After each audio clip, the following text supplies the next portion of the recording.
live stream. Yes.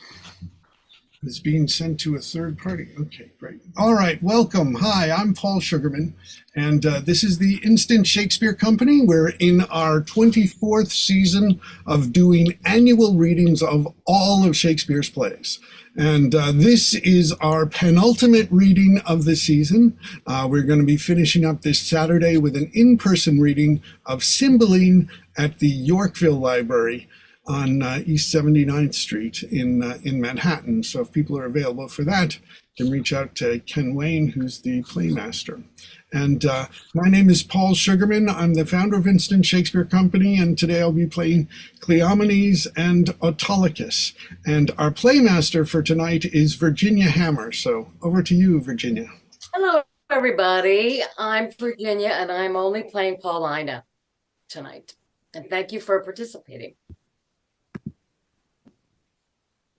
Hi, I'm Jackie Margolis, and I'm playing Camillo. And you're also playing Jack. Hi, I'm Andrew Parks, and I'm playing King Leontes. Hi, my name is Cynthia Huffman. I'm playing Hermione and Dorcas. Hi, I'm Evan, he, him, or Caesar. I am playing Antigonus, a random officer, and Florizel the prince. Hi, I'm Jojo, and I'm playing Mamilius and Perdita. I'm Kenneth Wayne. I'm playing Archidamus, Dion, and one of the gentlemen. I have to look it up. I'm Michael E. Gardner. I'm playing Polixenes.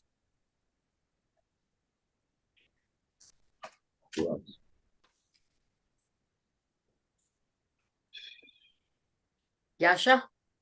Hi, my name is Yasha Bilan, and I'm reading The Clown, Young First Lady, and Third Gentleman. This is Mark. Okay, I was testing out a microphone. It didn't work. Okay, I am Mark Gehring, and I am playing the shepherd, the old shepherd, aka, and a mariner. Okay, good. I think we're all ready to begin. So without any further ado, The Winter's Tale, Act 1, Scene 1.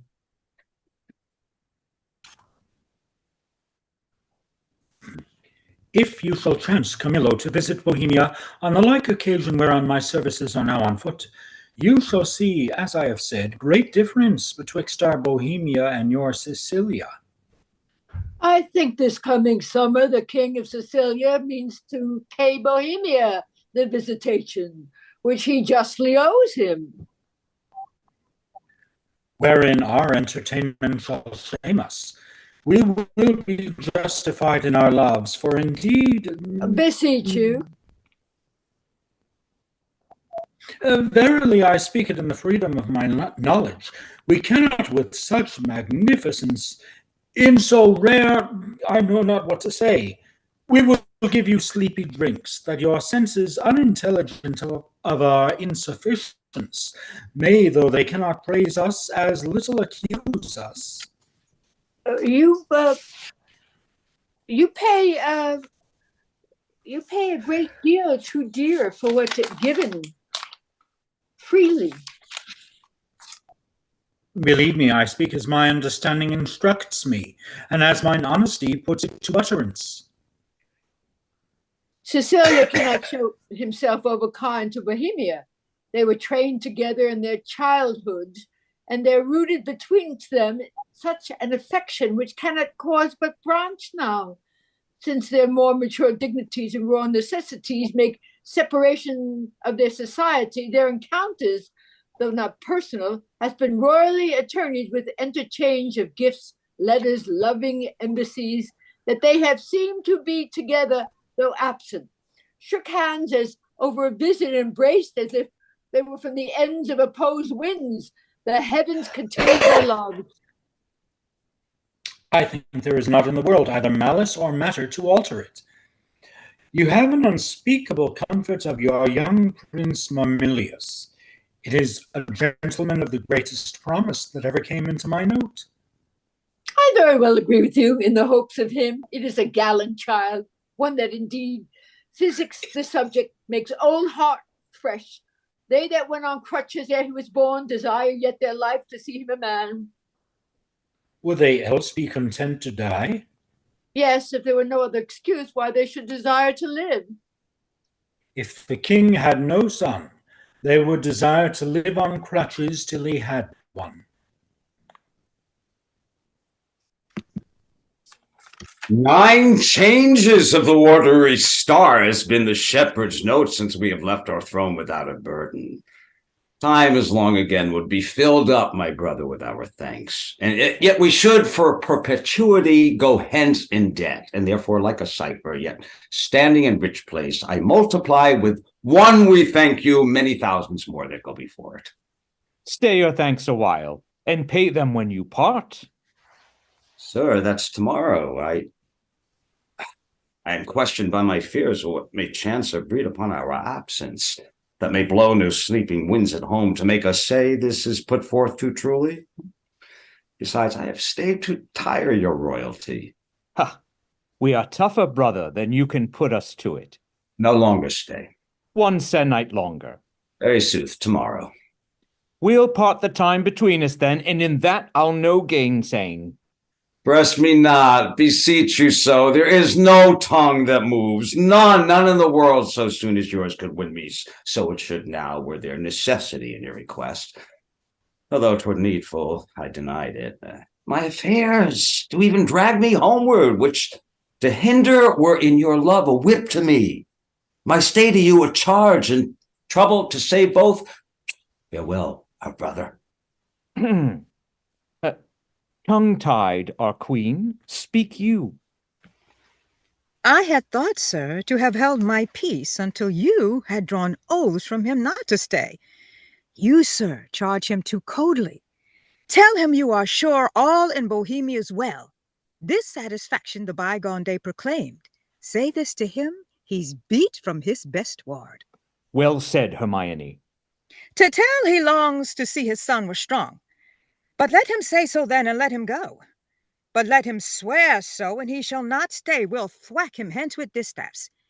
Yet of your royal presence I'll adventure the borrow of a week. When at Bohemia you take my lord, I'll give him my commission to let him there a month behind the jest prefixed for his parting. Yet, good deed, Leontes, I love thee not to jar the clock behind what lady she her lord. You'll stay? No, madam.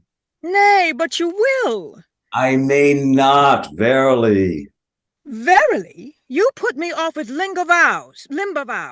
But I, though you would seek to unsphere the stars with oaths, should yet say, sir, no going? Verily, you shall not go. A lady's verily is as potent as a lord's. Will you go yet? Force me to keep you as a prisoner, not like a guest. So you shall pay your fees when you depart and save your thanks. How say you? My prisoner or my guest? By your dread verily, one of them you shall be. Your guest, then, madam. To be your prisoner should import offending, which is for me less easy to commit than you to punish. Not your gaoler then, but your kind hostess. Come, I'll question you of my lord's tricks and yours when you were boys. You were pretty lordings then. We were, fair queen, 2 lads that thought there was no more behind but such a day tomorrow as today, and to be boy eternal. Was not my lord the verier wag of the two? We were as twin lambs that did frisk in the sun and bleat the one or the other. What we changed was innocence for innocence. We knew not the doctrine of ill doing, nor dreamed that any did. Had we pursued that life, and our weak spirits never been higher reared with stronger blood, we should have answered heaven boldly, not guilty. The imposition cleared. Hereditary ours. By this we gather you have tripped since. Oh, most sacred lady, temptations have since then been born to us. For in those unfledged days was my wife a girl, if your precious self had then not crossed the eyes of my young playfellow. Grace to boot. Of this make no conclusion, lest you say your queen and I are devils. Yet go on.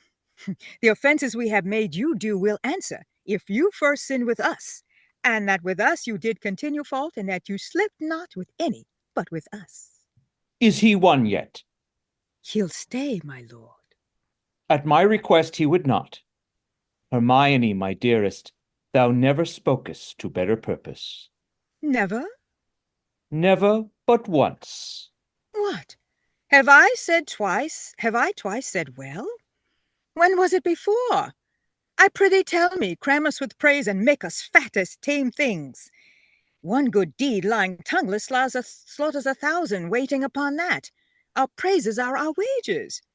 You may ride us with one soft kiss 1,000 furlongs, ere with spur we heat an acre. But to the goal. My last good deed was to entreat his stay. What was my first? It has an elder sister, or I mistake you. Oh, would her name were Grace. Well, once before I spoke to the purpose. When? Nay, let me have it. I long. Why, that was when 3 crabbed months had soured themselves to death, ere I could make thee open thy white hand, clap thyself my love. Then didst thou utter, I am yours forever. 'Tis grace indeed. Why, lo you now, I have spoke to the purpose twice. The one for ever earned a royal husband, the other for some while a friend. Too hot, too hot. To mingle friendship far is mingling bloods. I have tremor cordis on me. My heart dances, but not for joy, not joy. This entertainment may a free face put on, derive a liberty from hardiness, from bounty, fertile bosom, and well become the agent, it may, I grant. But to be paddling palms and pinching fingers, and now they are, and making practice smiles as in a looking-glass, and then to sigh, as 'twere the more to the dear. Oh, that is entertainment my bosom likes not, nor my brows.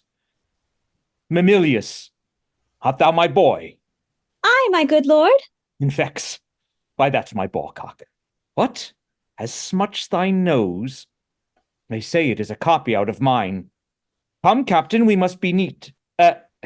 Not neat, but cleanly, captain. And yet the steer, the heifer, and the calf are all called neat.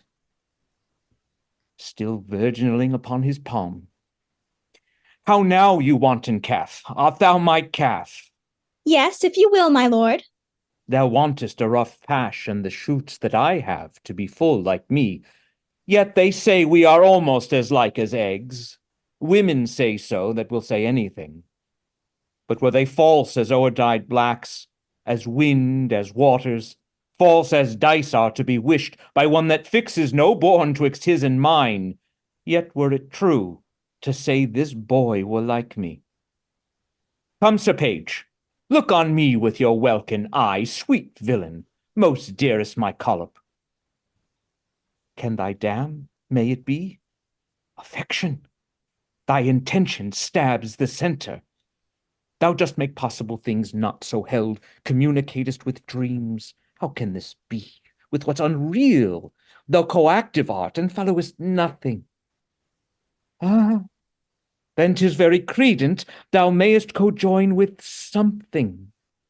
And thou dost, and that beyond commission. And I find it, and that to the infection of my brains and hardening of my brows. What means Cecilia? Something seems unsettled. How, my lord? What cheer? How is't with you, best brother? You look as if you held a brow of much distraction. Are you moved, my lord? No, in good earnest. How sometimes nature will betray its folly, its tenderness, and make itself a pastime to harder bosoms. Looking on the lines of my boy's face, methought I did recoil 23 years, and saw myself unbreeched in my green velvet coat, my dagger muzzled, lest it should bite its master, and so prove, as ornaments oft do us, too dangerous. How like me thought I then was to this colonel, this squash, this gentleman. Mine honest friend, Will you take eggs for money? No, my lord, I'll fight. You will. Why, happy man be his dole. My brother, are you so fond of your young prince as we do seem to be of ours? If at home, sir, he's all my exercise, my mirth, my matter. Now my sworn friend, then mine enemy, my parasite, my soldier, statesman all. He makes a July day short as December, and with his varying childish cures in me thoughts that would thick my blood. So stands this squire officed with me. We too will walk, my lord, and lead you to your graver steps. Hermione, how thou lovest us, show in our brother's welcome. Let what is dear in Sicily be cheap. Next to thyself and my young rover, he's a parent to my heart. If you would seek us, we are yours in the garden. Shall us attend you there? To your own bents dispose you. You'll be found, be you beneath the sky. I am angling now. Do you perceive not how I give line? Go to, how she holds up the bill to him, and arms her with the boldness of a wife to her allowing husband. Gone already. Inch deep, knee dip, o'er head and ears a forked one. Go, play, boy, play. Thy mother plays, and I play too, but so disgraced a part, whose issue will hiss me to my grave. Contempt and clamor will be my knell. Go, play, boy, play. There have been, or I am much deceived, cuckolds ere now. And many a man there is, even at this present now, while I speak this, holds his wife by the arm, that little thinks she has been sluiced in his absence, and his pond fished by his next neighbor, by Smile, his neighbor. Nay, there's comfort in it. Whiles other men have gates, and those gates opened as mine against their will. Should all despair that have revolted wives, the 10th of mankind would hang themselves. Physic for it there's none. It is a bawdy planet that will strike what is predominant, and 'tis powerful. Think it. From east, west, north, and south be it concluded, no barricado for a belly. Know it. It will let in and out the enemy with bag and baggage. Many thousand on us have the disease and feel it not. How now, boy? I am like you say. Why, there's some comfort. What, Camillo there? Aye, my good lord. Go play, Mamilius. Thou art an honest man. Camillo, this great sir will yet stay longer. You had much ado to make his anchor hold. When you cast out, it still came home. Didst note it? He would not stay your petitions, made his business more material. Didst perceive it? They're here with me already, whispering, rounding. Cecilia is a so forth. 'Tis far gone. What I shall gust at last. How came it, Camillo, that he did stay? At the good queen's entreaty. At the queen's be it. Good should be pertinent, but so it is not. Was this taken by understanding pate but thine? For thy conceit is soaking, will draw in more than the common blocks. Not noted is it, but of the finer natures. By some severals of headpiece extraordinary? Lower messes perchance are to this business purblind? Say. Business, my lord. I think most understand Bohemian stays here longer. Huh? Stays here longer. Aye, but why? To satisfy your highness and the entreaties of our most gracious mistress. Satisfy? The entreaties of your mistress satisfy? Let that suffice. I have trusted thee, Camillo, with all the nearest things to my heart, as well my chamber counsels, wherein priest-like thou hast cleansed my bosom. I from thee departed thy penitent reformed. But we have been deceived in thy integrity, deceived in that which seems so. Oh, be it forbid, my lord. To bide upon it. Thou art not honest. Or if thou inclinest that way, thou art a coward, which hoxes honesty behind, restraining from course required. Or else thou must be counted a servant, grafted in my serious trust, and therein negligent. Or else a fool that seest a game played home, the rich stake drawn, and takest it all for jest. My gracious lord, I may be negligent, foolish, and fearful. In every one of these, no man is free. But that is negligence, is folly, fear among the infinite doings of the world, sometimes put forth in your affairs, my lord. If ever I were willful negligent, it was my folly. If industriously I played the fool, it was my negligence, not well weighing the end. If ever fearful to do a thing where I the issue doubted, whereof the execution did cry out against the non-performance, 'twas a fear which oft infects the wisest. These, my lord, are such allowed infirmities that honesty is never free of. But beseech your grace, be plainer with me. Let me know my trespass by its own visage. If I then deny it, 'tis none of mine. Had not you seen, Camillo? But that's past doubt. You have, or your eyeglasses thicker than a cuckold's horn. Or heard, for to a vision so apparent rumor cannot be mute. Or thought, for cogitation resides not in that man that does not think. My wife is slippery? If thou wilt confess, or else be impudently negative, to have nor eyes, nor ears, nor thought, then say my wife's a holy horse, deserves a name as rank as any flank wench that puts to before her troth plight. Say it and justify it. I would not be a standard by to hear my sovereign mistress clouded so, without my present vengeance taken. Show my heart, you never spoke what did become you less than this, which to reiterate, where sin as deep as that, though true. Is whispering nothing? Is leaning cheek to cheek? Is meeting noses, kissing with inside lip?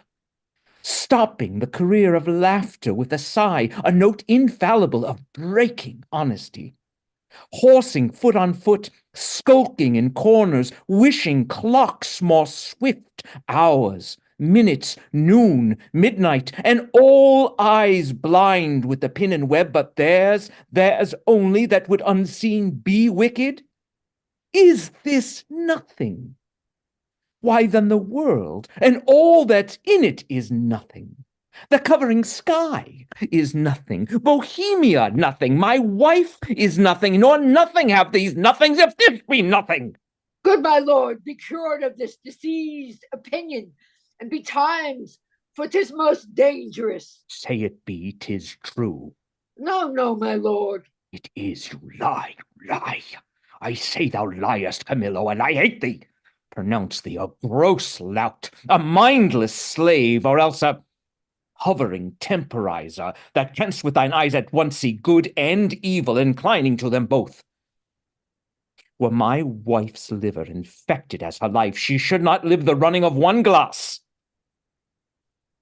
Who does infect her? Why, he that wears her like her medal, hanging about his neck. Bohemia, who, if I had servants true about me, that bear eyes to see alike mine honor as their profits, their own particular thrifts, they would do that which should undo more doing. Aye, and thou his cupbearer, whom I from meaner form have benched and reared to worship, who mayest see plainly as heaven sees earth, and earth sees heaven, how I am galled, mightest bespice a cup to give mine enemy a lasting wink, which draught to me were cordial. Sir, my lord, I could do this and that with no rash potion, but with a lingering dram that should not work maliciously like poison. But I cannot believe this crack to be in my dread mistress, so sovereignly being honorable. I have loved thee. Make that thy question and go rot. Dost thou think I am so muddy, so unsettled, to appoint myself in this vexation? Sully the purity and whiteness of my sheets, which to preserve is sleep, which being spotted is goads, thorns, nettles, tails of wasps. Give scandal to the blood of the prince my son, who I do think is mine, and love as mine, without right moving to it? Would I do this? Could man so blench? I must believe you, sir, I do, and will fetch off Bohemia for it, provided that when he's removed, your highness will take again your queen, as yours at first, even for your son's sake, and thereby foresealing the injury of tongues, in courts and kingdoms known, and allied to yours. Thou dost advise me, even so as I mine own course have set down. I'll give no blemish to her honor, none. My lord, then go then, and with a countenance as clear as friendship wears at feast, keep with Bohemia, and with your queen. I am his cupbearer. If from me he have wholesome beverage, account me not your servant. This is all. Do it, and thou hast the one half of my heart. Do it not, thou splittest thine own. I'll do it, my lord. I will seem friendly, as thou hast advised me. Oh, miserable lady. But for me, what case stand I in? I must be the poisoner of good Polixenes. And my ground to do it is the obedience to a master, one who in rebellion with himself will have all that are his, so too. To do this deed, promotion follows. If I could find example of thousands that had struck anointed kings and flourished after, I'd not do it. But since not brass nor stone nor parchment bears not one, let villain itself forswear it. I must forsake the court to do it, or no is certain to me a breakneck. Happy star reign now. Oh, here comes Bohemia.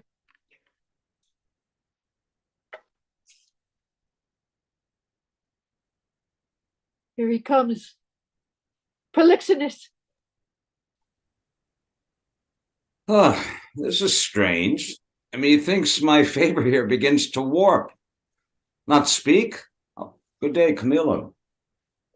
Hail, most royal sir.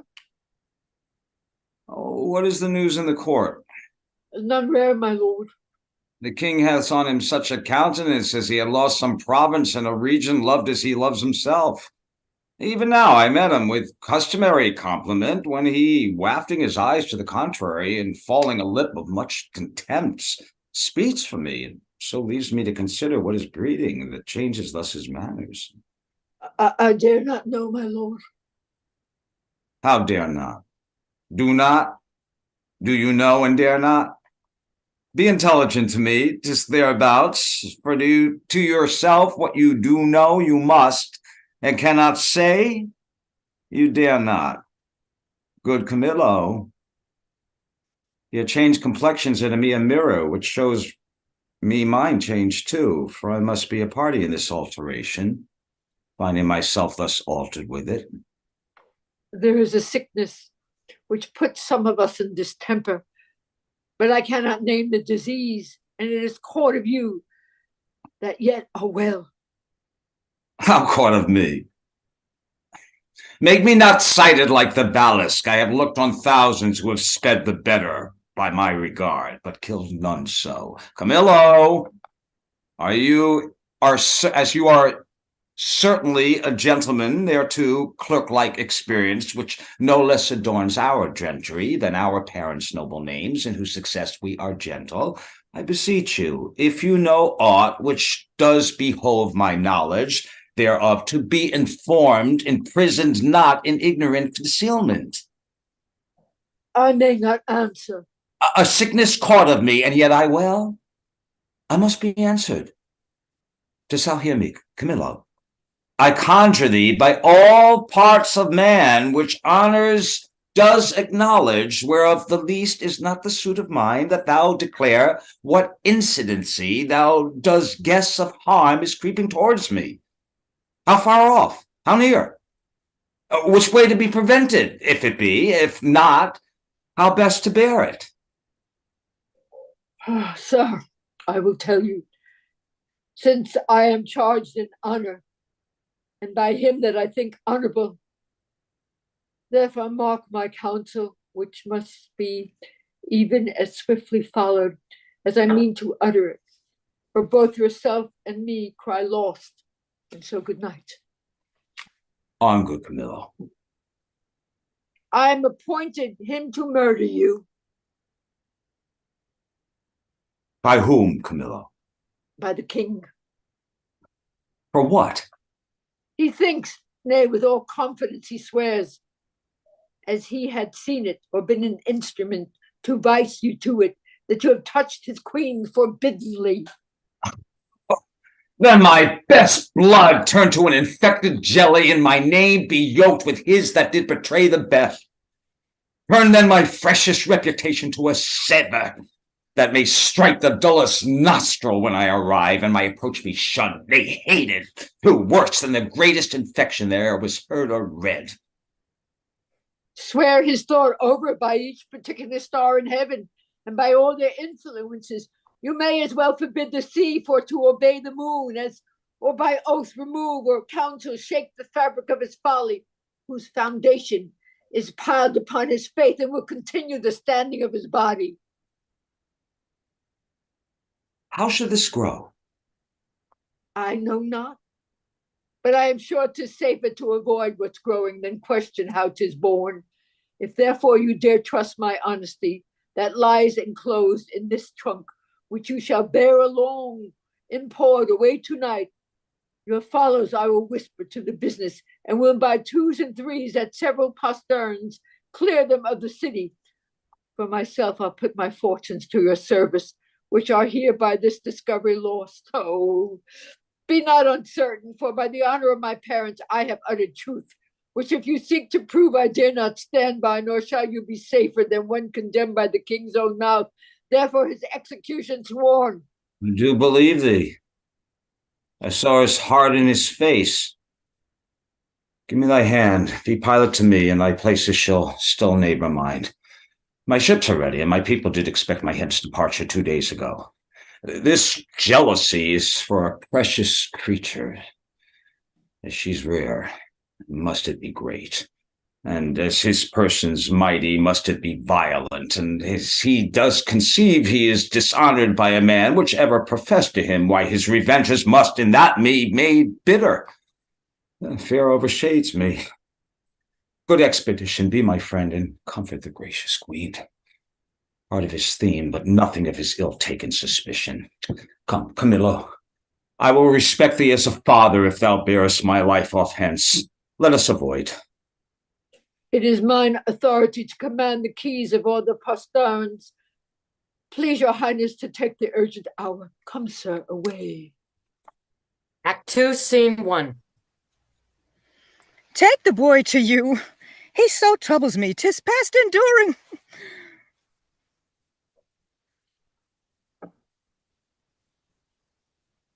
Come, my gracious lord, shall I be your playfellow? No, I'll none of you. Why, my sweet lord? You'll kiss me hard and speak to me as if I were a baby still. I love you better. And why so, my lord? Not for because your brows are blacker, yet black brows they say become some women best, so that there may not be too much hair there, but in a semicircle or a half moon made with a pen. Who taught this? I learned it out of women's faces. Pray now, what color are your eyebrows? Blue, my lord. Nay, that's a mock. I have seen a lady's nose that has been blue, but not her eyebrows. Hark ye, the queen your mother rounds apace. We shall present ourselves to a fine new prince one of these days, and then you'd wanton with us if we would have you. Spread of late into a goodly bulk.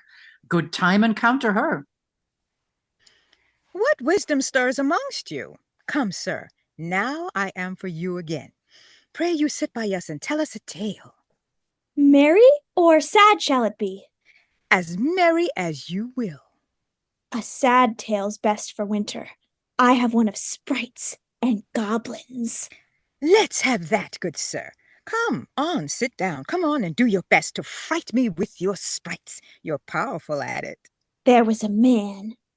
Nay, come sit down, then on. Dwelt by a churchyard. I will tell it softly, yon crickets shall not hear it. Come on then, and give it me in mine ear. Was he met there? His train? Camillo with him? Behind the tuft of pines I met them, never saw I men scour so on their way. I eyed them even to their ships. How blessed am I in my just censure, in my true opinion.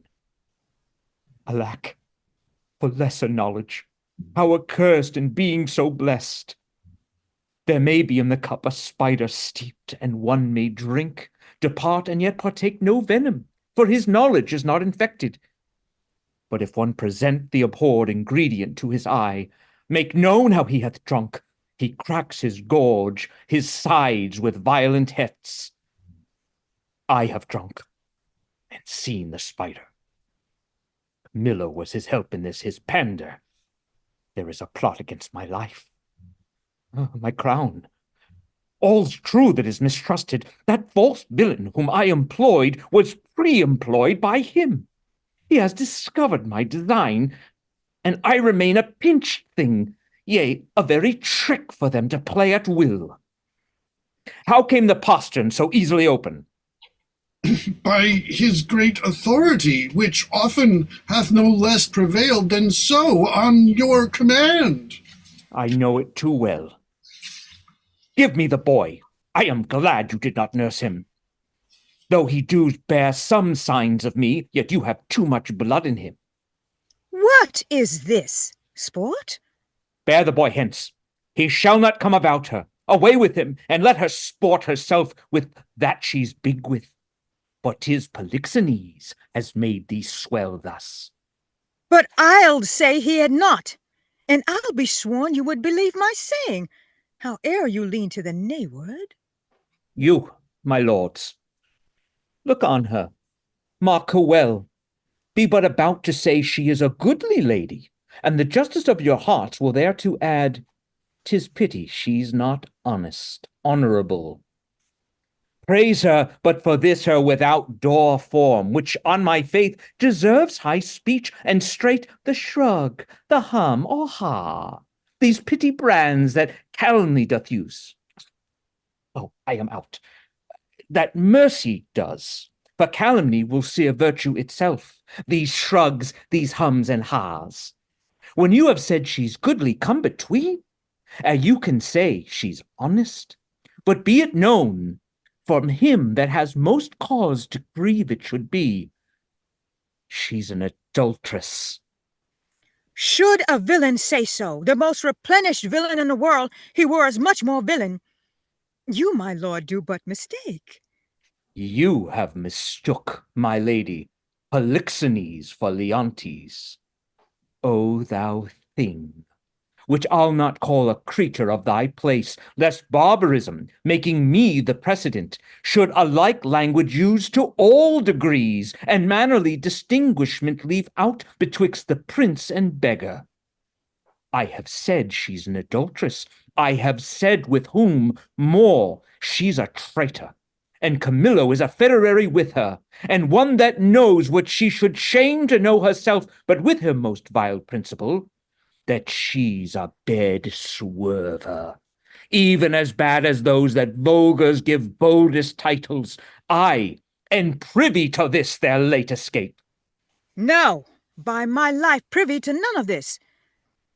How will this grieve you when you shall come to clearer knowledge that you thus have published me?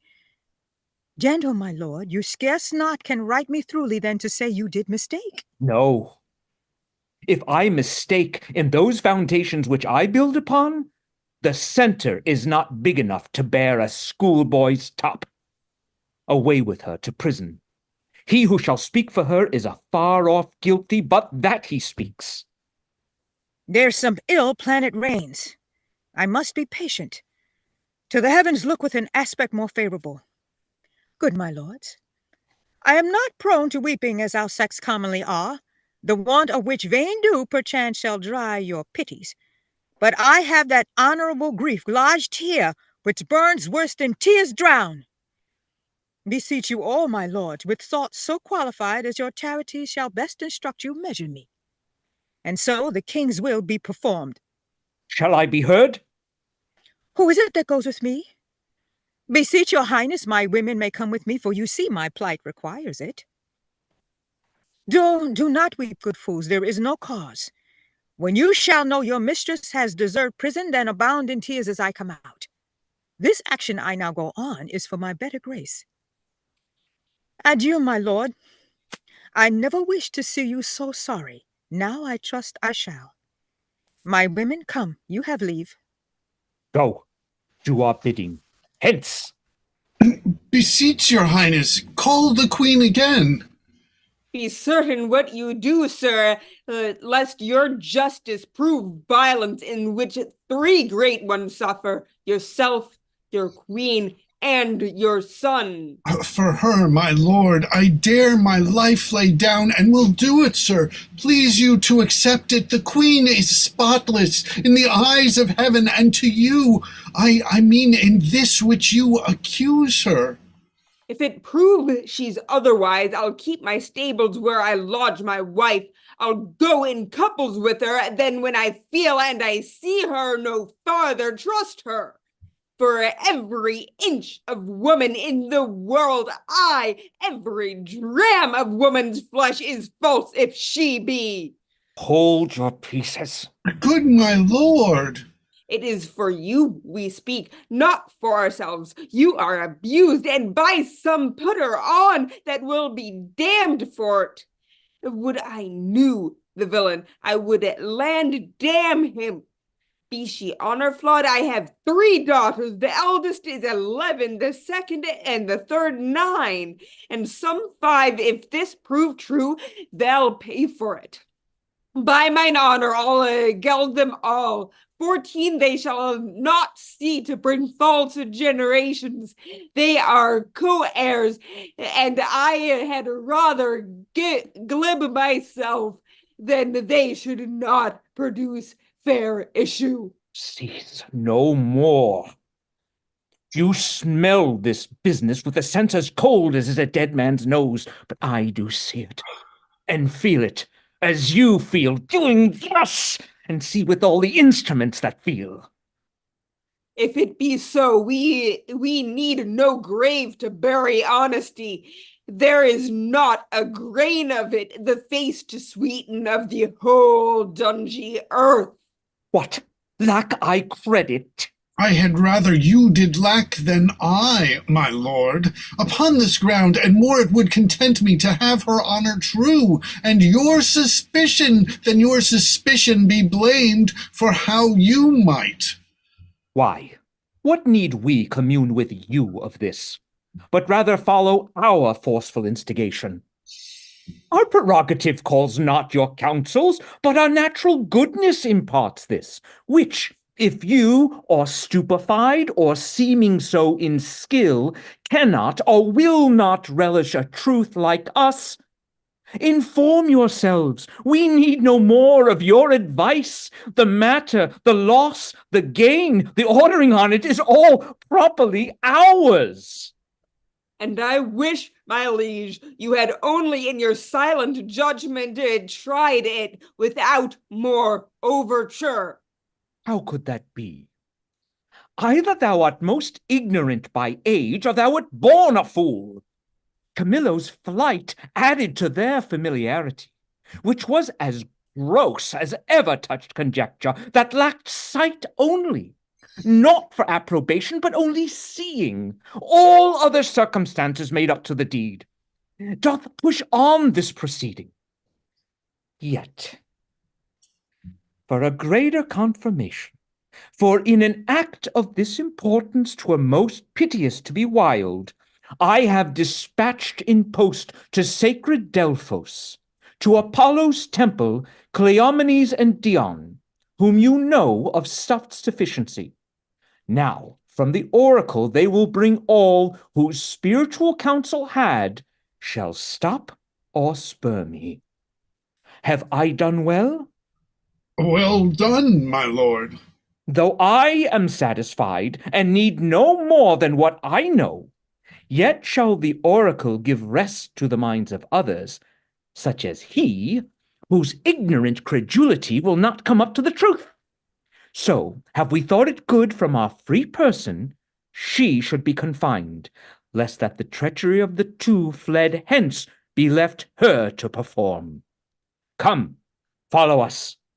We are to speak in public, for this business will raise us all. Laughter, as I'd take it, if the good truth were known. Act 2, Scene 2. The keeper of this prison, call to him. Let him have knowledge who I am. Good lady, no court in Europe is too good for thee. What dost thou in prison? Now, good sir, you know me, do you not? For a worthy lady and one who I much honor. Pray you then, conduct me to the queen. I may not, madam. To the contrary, I have express commandment. Here's a due, to lock up honesty and honor from the access of gentle visitors. Is it lawful, pray you, to see her women? Any of them? Amelia? So please you, madam, to put apart these your attendants, I shall bring Amelia forth. I pray now call her. Withdraw yourselves. And, madam, I must be present at your conference. Well, be it so. Prithee, here's much ado. To make no stain a stain, as passes coloring. Dear gentlewoman, how fares our gracious lady?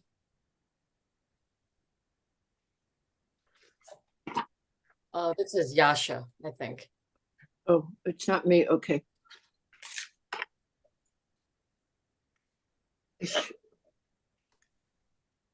Okay, well then, Jackie, why don't you take it?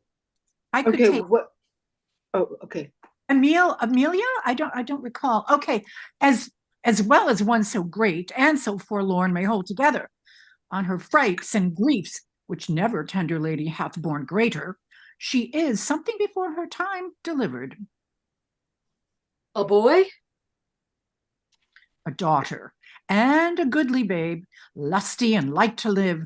The queen receives much comfort in it, says my poor prisoner. I am innocent as you. I dare be sworn. These dangerous, unsafe loons in the king. Beshrew them.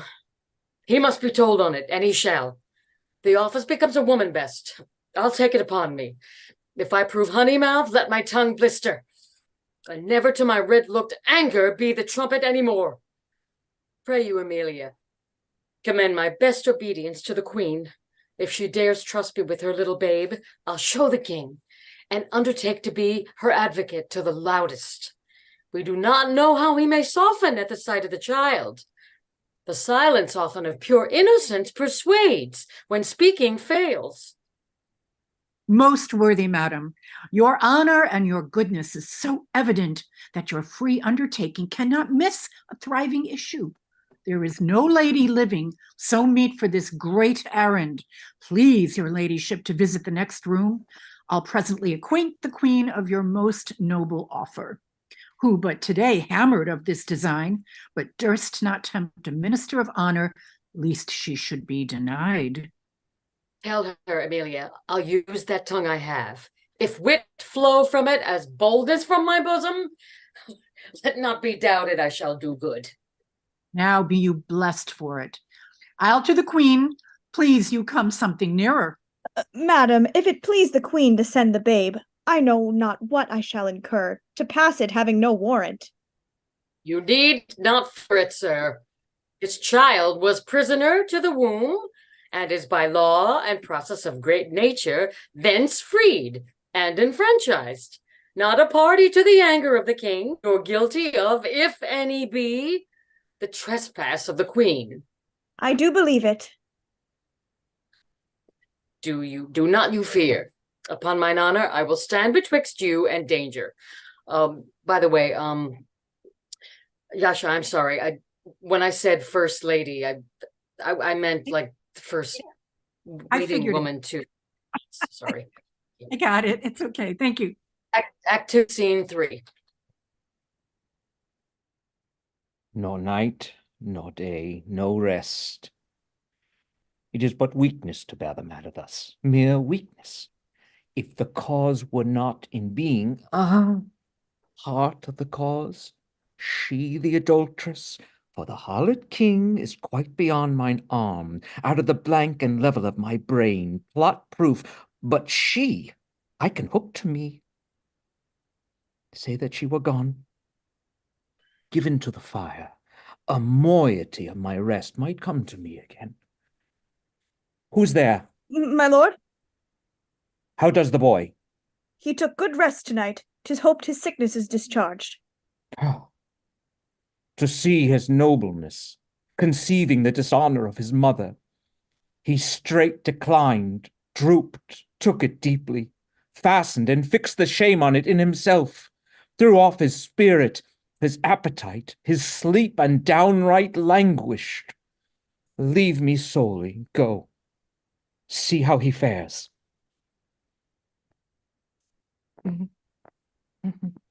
I will thought of him. The very thought, my revengers that will recoil upon me. In himself too mighty, and in his parties, his alliance. Let him be until a time may serve. For present vengeance, take it on her. Camillo and Polixenes laugh at me, make their pastime at my sorrow. They should not laugh if I could reach them, nor shall she within my power. You must not enter.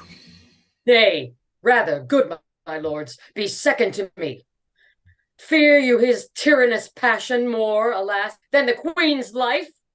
A gracious, innocent soul, more free than he is jealous. That's enough. Madam, he hath not slept tonight, commanded none should come at him.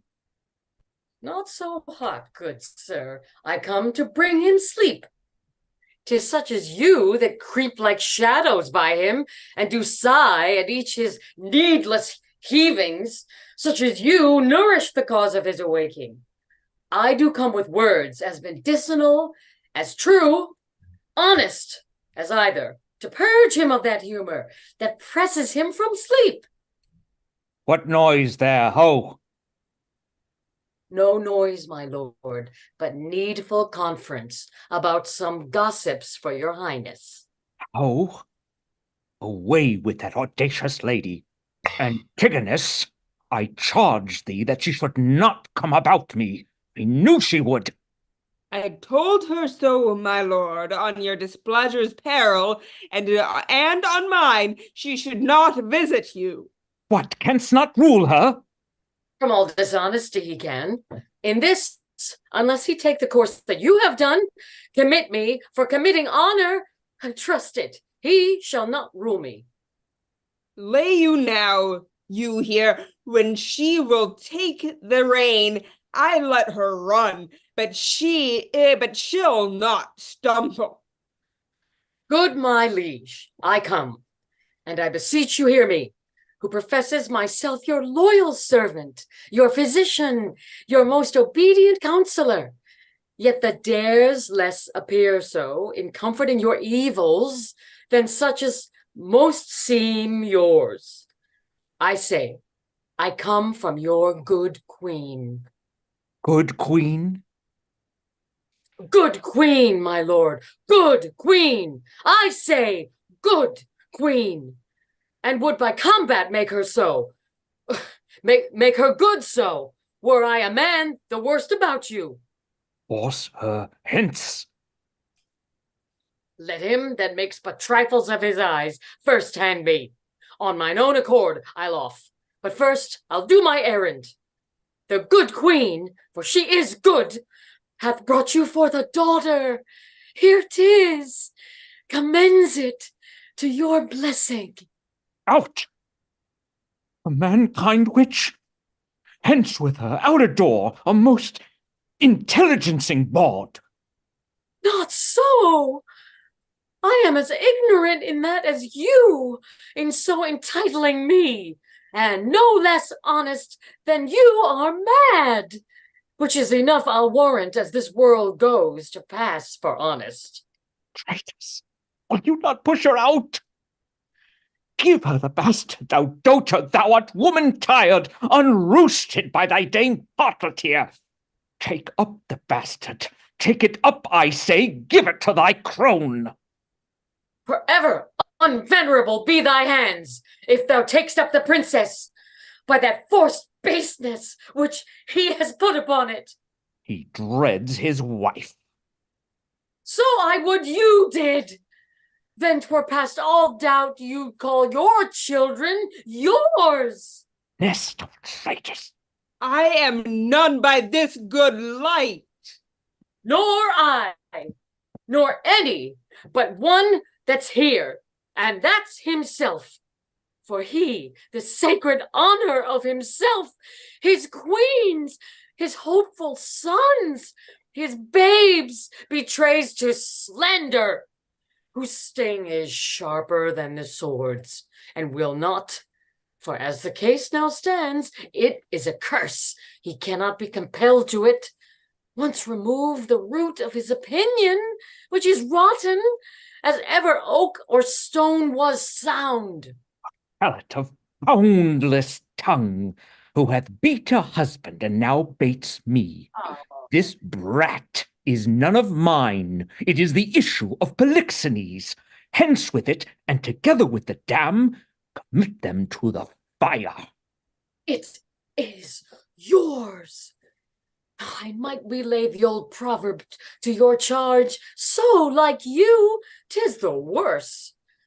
Behold, my lords, although the print be little, the whole matter and copy of the father, eye, nose, lip, the trick of his frown, his forehead, nay, the valley, the pretty dimples of his chin and cheek, his smiles, the very mold and frame of hand, nail, finger, and thou good goddess nature, which has made it so like to him that got it, if thou hast the ordering of the mind, too, amongst all colors, no yellow in it, lest she suspect, as he does, her children, not her husband's. Gross hag. And Lazel, thou art worthy to be hanged that will not stay her tongue. Hang all the husbands that cannot do that feat. You'll leave yourself hardly one subject. Once more take her hence. A most unworthy and unnatural lord can do no more. I'll have thee burnt. I care not. It is a heretic that makes the fire, not she who burns in it. I'll not call you tyrant, but this most cruel usage of your queen, not able to produce more accusation than your own weak-hinged fancy, something savors of tyranny, and will ignoble make you, yea, scandalous to the world. Your allegiance, out of the chamber with her. Were I a tyrant, where were her life? She durst not call me so if she did know me one. Away with her. I pray you do not push me. I'll be gone. Look to your babe, my lord. 'Tis yours. Jove send her a better guiding spirit. What needs these hands? You that are thus so tendered, or his follies will never do him good, not one of you. And so, farewell. We are gone. Thou, traitor, hast set on thy wife to this. My child? Away with it. Even thou, that hast a heart so tender o'er it, take it hence, and see it instantly consumed with fire, even thou, and none but thou. Take it up straight. Within this hour bring me word 'tis done, and by good testimony, or I'll seize thy life with what thou else callest thine. If thou refuse, and wilt encounter with my wrath, say so. The bastard brains with these my proper hands shall I dash out! Go, Jacob, to the fire, for thou sittest on thy wife. I did not, sir. These lords, my noble fellows, if they please, can clear me in't. We can, my royal liege. He is not guilty of her coming hither. Liars all. Beseech your highness, give us better credit. We have always truly served you, and beseech so to esteem of us, and on our knees we beg, as recompense of our dear services past and to come, that you do change this purpose, which being so horrible, so bloody, must lead on to some foul issue. We all kneel. I am a feather for each wind that blows. Shall I live on to see this bastard kneel and call me father? Better burn it now than curse it then. But be it. Let it live. It shall not neither. You, sir, come you hither. You that have been so tenderly officious with Lady Marjorie, your midwife there, to save this bastard's life. For 'tis a bastard so sure as this beard's grey. What will you adventure to save this brat's life? Anything, my lord, that my ability may undergo, and nobleness impose. At least thus much. I'll pawn the little blood which I have left to save the innocent. Anything possible. It shall be possible. Swear by the sword, thou wilt perform my bidding. I will, my lord. Mark and performance, seest thou? For the fail of any point in it shall not only be death to thyself, but to thy lewd-tongued wife, whom from this time we pardon. We enjoin thee, as thou art liegeman to us, that thou carry this female bastard hence, and that thou bear it to some remote and desert place, quite out of our dominions, and that there thou leave it without more mercy to its own protection and favour of the climate. As by strange fortune it came to us, I do in justice charge thee on thy soul's peril and thy body's torture, that thou commend it strangely to some place where chance may nurse or end it. Take it up. I swear to do this, though a present death had been more merciful. Come on, poor babe. Some powerful spirit instructed the kites and ravens to be thy nurses. Wolves and bears, they say, casting their savageness aside, have done like offices of pity. Sir, be prosperous in more than this deed does require, and blessing against this cruelty. Fight on thy side, poor thing condemned to lose. No, I'll not raise another's issue. Please, your highness, posts from those you sent to the oracle are come an hour since. Cleomenes and Dion, being well arrived from Delphus, are both landed, hasting to the court. So please you, sir, their speed hath been beyond the compt. 23 days they have been absent. 'Tis good speed. Foretells the great Apollo suddenly will have the truth of this appear. Prepare you, lords. Summon a session, that we may arraign our most disloyal lady. For as she hath been publicly accused, so shall she have a just and open trial. While she lives, my heart will be a burthen to me. Leave me, and think upon my bidding.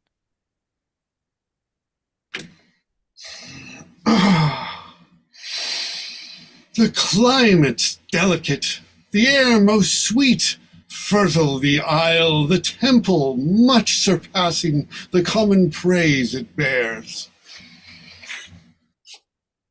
Dion? Dion, are you there? For I think you should report. For most it caught you that the celestial habits, that the youth thinks I should so term them, in the reverence of the grave wearers, oh, the sacrifice hath ceremonious, solemn, and unearthly it was in the offering.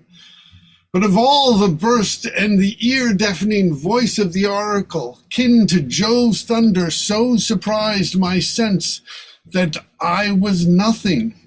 If the event of the journey prove as successful to the queen, albeit so, as it hath been to us, rare, pleasant, speedy, the time is worth the use on it. Great Apollo, turn all to the best. To these proclamations, so forcing faults upon Hermione, I little like. The violent carriage of it will clear or end the business, when the oracle, thus by Apollo's great divine sealed up, shall the contents discover. Something rare even then will rush to knowledge. Go, fresh horses, and be gracious the issue. This sessions, to our great grief we pronounce, even pushes against our heart. The party tried, the daughter of a king, our wife, and one of us too much beloved. Let us be cleared of being tyrannous, since we so openly proceed in justice, which shall have due course, even to the guilt or the purgation. Produce the prisoner. It is His Highness's pleasure that the Queen appear in person here in court. Read the indictment. Hermione, queen to the worthy Leontes, king of Sicilia, thou art here accused and arraigned of high treason in committing adultery with Polixenes, king of Bohemia, and conspiring with Camillo to take away the life of our sovereign lord the king, thy royal husband, the preference whereof being by circumstances partly laid open, thou, Hermione, contrary to the faith and allegiance of a true subject, didst to counsel and aid them for their better safety to fly away by night. Since what I am to say must be but that which contradicts my accusation, and the testimony on my part no other but what comes from myself, it shall scarce boot me to say not guilty. Mine integrity being counted false, shall as I express it be so received.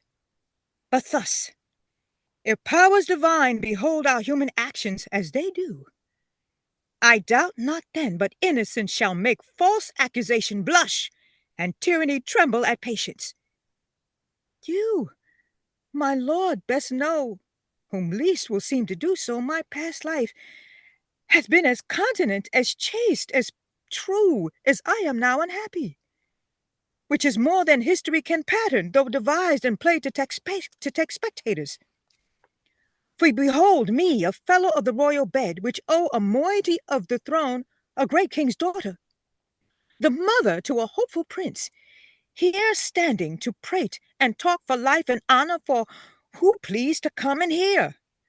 For life, I prize it as I weigh grief, which I would spare. For honor, 'tis a derivative from me to mine, and only that I stand for. I appeal to your own conscience, sir. Before Polixenes came to your court, how I was in your grace, how merited to be so. Since he came, with what encounter so incurrent, I have strained to appear thus. If one jot beyond the bound of honor, or an act, or will that way inclining, hardened be the hearts of all that hear me, and my nearest of kin cry fie upon my grave. I ne'er heard yet that any of these bolder vices wanted less impudence to gainsay what they did than to perform it first. That's true enough, though 'tis a saying, sir, not due to me. You will not own it. More than mistress of which comes to me in name of fault I must not at all acknowledge.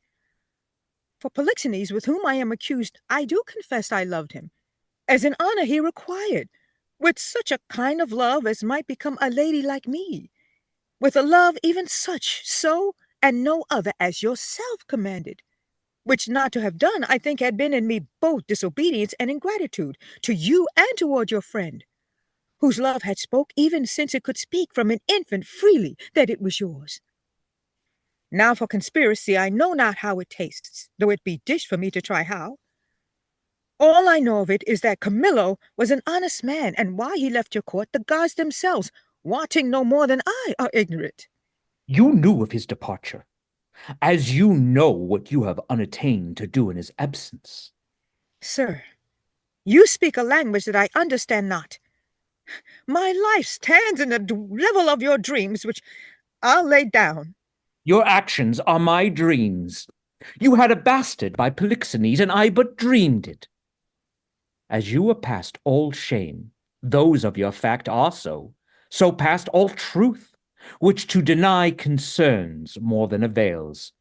For as thy brat hath been cast out, like to itself, no father owning it, which is indeed more criminal in thee than it, so thou shalt feel our justice, in whose easiest passage look for no less than death. Sir, spare your threats. The bug which you would fright me with, I seek. To me can life be no commodity. The crown and comfort of my life, your favor I do give lost, for I do feel it gone, but know not how it went. My second joy, the first fruits of my body, from his presence I am barred like one infectious. My third comfort, starred most unluckily, is from my breast, the innocent milk in its most innocent mouth held out to murder. Myself on every post proclaimed a strumpet. With immodest hatred, the childbed privilege denied, which longs to women of all fashion. Lastly, hurried here to this place, in the open air, before I have got strength of limit. Now, my lady, tell me what blessings I have here alive that I should fear to die. Therefore proceed. But yet hear this, mistake me not. No life, I prize it not a straw, but for mine honor, which I would free. If I shall be condemned upon surmises, all proofs sleeping else but what your jealousies awake, I tell you 'tis rigor and not law. Your honors all, I do refer me to the oracle. Apollo be my judge. This your request is altogether just. Therefore bring forth, and in Apollo's name, his oracle. The Emperor of Russia was my father. Oh, that he were alive and here beholding his daughter's trial. That he did but see the flatness of my misery, yet with eyes of pity, not revenge. You here shall swear upon the sword of justice that you, Cleomenes and Dion, have been both at Delphos, and from thence have brought this sealed up oracle by the hand delivered of great Apollo's priest, and that since then you have not dared to break the holy seal, nor read the secrets in't. All this we swear. Break up the seals and read. Hermione is chaste, Polixenes blameless, Camillo a true subject, Leontes a jealous tyrant, his innocent babe truly begotten, and the king shall live without an heir if that which is lost be not found. Now blessed be the great Apollo! Praised! Hast thou read truth? Aye, my lord, even so as it is here is set down. There is no truth at all in the oracle. The session shall proceed. This is mere falsehood. My lord the king? The king? What is the business? Oh, sir, I shall be hated to report it. The prince, your son, with mere conceit and fear of the queen's speed, is gone. How? Gone?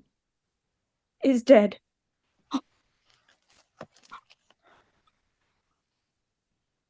Apollo's angry, and the heavens themselves do strike at my injustice. How now then? This news is mortal to the queen. Look down and see what death is doing. Take her hence. Her heart is but o'ercharged. She will recover. I have too much believed mine own suspicion. Beseech you, tenderly apply to her some remedies for life. Apollo, pardon my great profaneness against thine oracle. Reconcile me to Polixenes. New woo my queen. Recall the good Camillo, whom I proclaim a man of truth, of mercy, for being transported by my jealousies to bloody thoughts and to revenge. I chose Camillo for the minister to poison my friend Polixenes, which had been done, but that the good mind of Camillo tardied my swift command, though I with death and with reward did threaten and encourage him, not doing it and being done, he most humane and filled with honor to my kingly guest unclasped my practice, quit his fortunes here which you knew great, and to the hazard of all uncertainties himself commended, no richer than his honor. How he glisters through my rust, and how his piety does my deeds make the blacker. Woe the while! Oh, cut my lace, lest my heart cracking it break too. What fit is this, good lady? What studied torments, tyrant, hast for me? What wheels, racks, fires, what flaying, boiling, in leads or oils? What old or newer torture must I receive, whose every word deserves to taste of thy most worst? Thy tyranny, together working with thy jealousies, fancies too weak for boys, too green and idle for girls of 9. Oh, think what they have done, and then run mad indeed, stark mad. For all thy bygone fooleries were but spices of it. That thou betrayed Polixenes, 'twas nothing. That did but show thee but of a fool, inconstant and damnable and grateful. Nor was it much that thou wouldst have poisoned good Camillo's honor, to have him kill a king. More trespasses, more monstrous standing by, whereof I reckon the casting forth to crows thy baby daughter to be or none or little, though a devil would have shed water out of fire ere done it. Nor is it directly laid to thee the death of the young prince, whose honorable thoughts high for one so tender, cleft the heart that could conceive a gross and foolish sire, blemished his gracious dam. This is not, no, laid to thy answer, but the last. Oh, lords, when I have said, cry woe. The queen, the sweetest, dearest creatures, dead, and vengeance for it not dropped down yet. Oh, the higher powers forbid. I say she's dead. I'll swear it. If word nor oath prevail not, go and see. If you can bring tincture or luster to her lip, her eye heat outwardly, or breath within, I'll serve you as I would do the gods. But, O thou tyrant, do not repent these things, for they are heavier than all thy woes can stir. Therefore betake thee to nothing but despair. 1,000 knees, 10,000 years together, naked, fasting, upon a barren mountain, and still winter in storm perpetual could not move the gods to look that way thou wert. Oh, go on, go on. Thou canst not speak too much. I have deserved all tongues to talk their bitterest. Say no more. Howe'er the business goes, you have made fault in the boldness of your speech. I am sorry for it. All faults I make, when I shall come to know them, I do repent. Alas, I have showed too much the rashness of a woman. He is touched to the noble heart. What's gone and what's past help, should be past grief. Do not receive affliction as my petition. I beseech you, rather let me be punished, that have minded you of what you should forget. Now, good my liege, sir, royal sir, forgive a foolish woman. The love I bore your queen, although fool again, I'll speak of her no more, nor of your children. I'll not remember you of mine own lord, who is lost too. Take your patience to you, and I'll say nothing. Thou didst speak but well when most the truth, which I receive much better than to be pitied of thee. Prithee, bring me to the dead bodies of my queen and son. One grave shall be for both. Upon them shall the causes of their death appear, unto our shame perpetual. Once a day I'll visit the chapel where they lie, and tears shed there shall be my recreation. So long as nature will bear up with this exercise, so long I daily vow to use it. Come, and lead me to these sorrows. Scene 3. Thou art perfect then. Our ship hath touched upon the deserts of Bohemia. Oh, my lord, and fear we have landed in ill time. They skies look grimly and threaten present blusters. In my conscience, the heavens with that we have in hand are angry and frown upon us. Their sacred wills be done.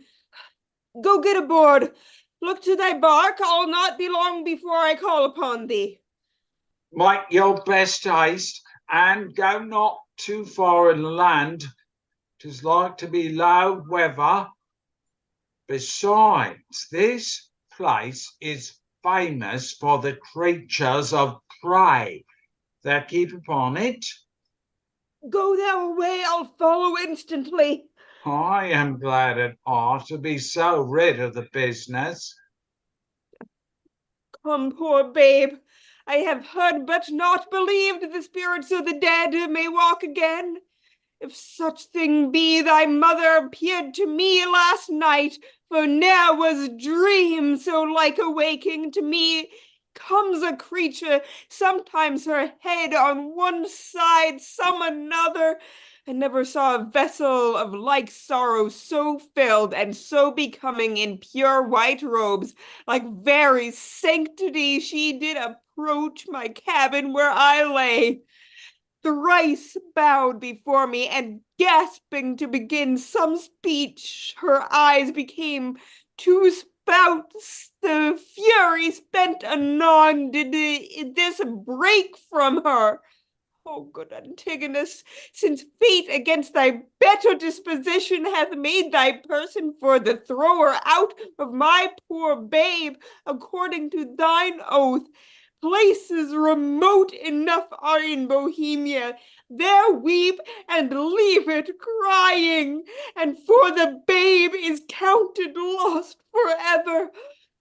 Perdita, I prithee cult, for this ungentle business put on thee by my lord, thou ne'er shalt see thy wife Paulina more. And so with a shrieks she melted into air. Affrighted much, I did in time collect myself, and thought this was so, and no slumber. Dreams are toys, yet for this once, yea, superstitiously, I will be squared by this. I do believe Hermione hath suffered death, and that Apollo would, this being indeed the issue of King Polixenes, it should here be laid, either for life or death, upon the earth of its right father. Blossom, speed thee well. There lie, and there thy character, there fees, which may, if fortune please, both breed thee pretty and still rest. The storm begins, poor wretch, that for thy mother's fault art thus exposed to loss. And what may follow?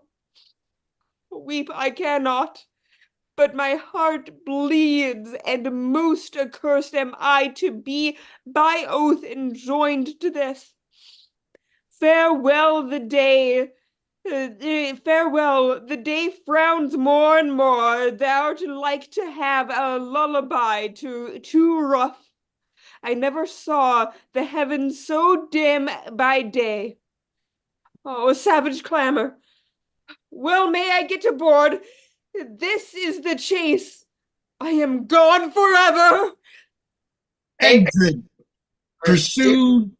By a bear. I would there were no age between 10 and 23, or that youth would sleep out the rest. For there is nothing in the between but getting wenches with child, wronging the entrance tree, stealing, fighting. Hark you now, would any but these boiled brains of 19 and 22 hunt this weather? They have scared away 2 of my best sheep, which I fear the wolf will sooner find than the master. If anywhere I have them, 'tis by the seaside, browsing of ivy.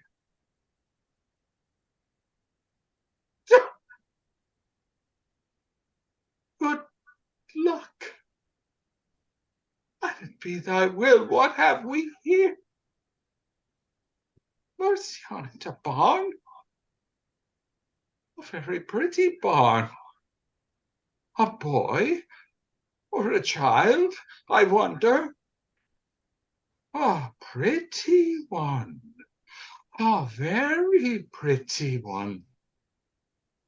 Sure, some scape. Though I am not bookish, yet I can read waiting gentlewoman in the scape. This has been some stair work, some trunk work, some behind door work. They were warmer that got this than the poor thing is here. I'll take it up for pity, yet I'll tarry till my son come. Halloo, but even now, whoa!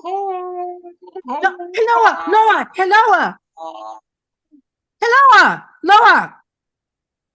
What? What so near?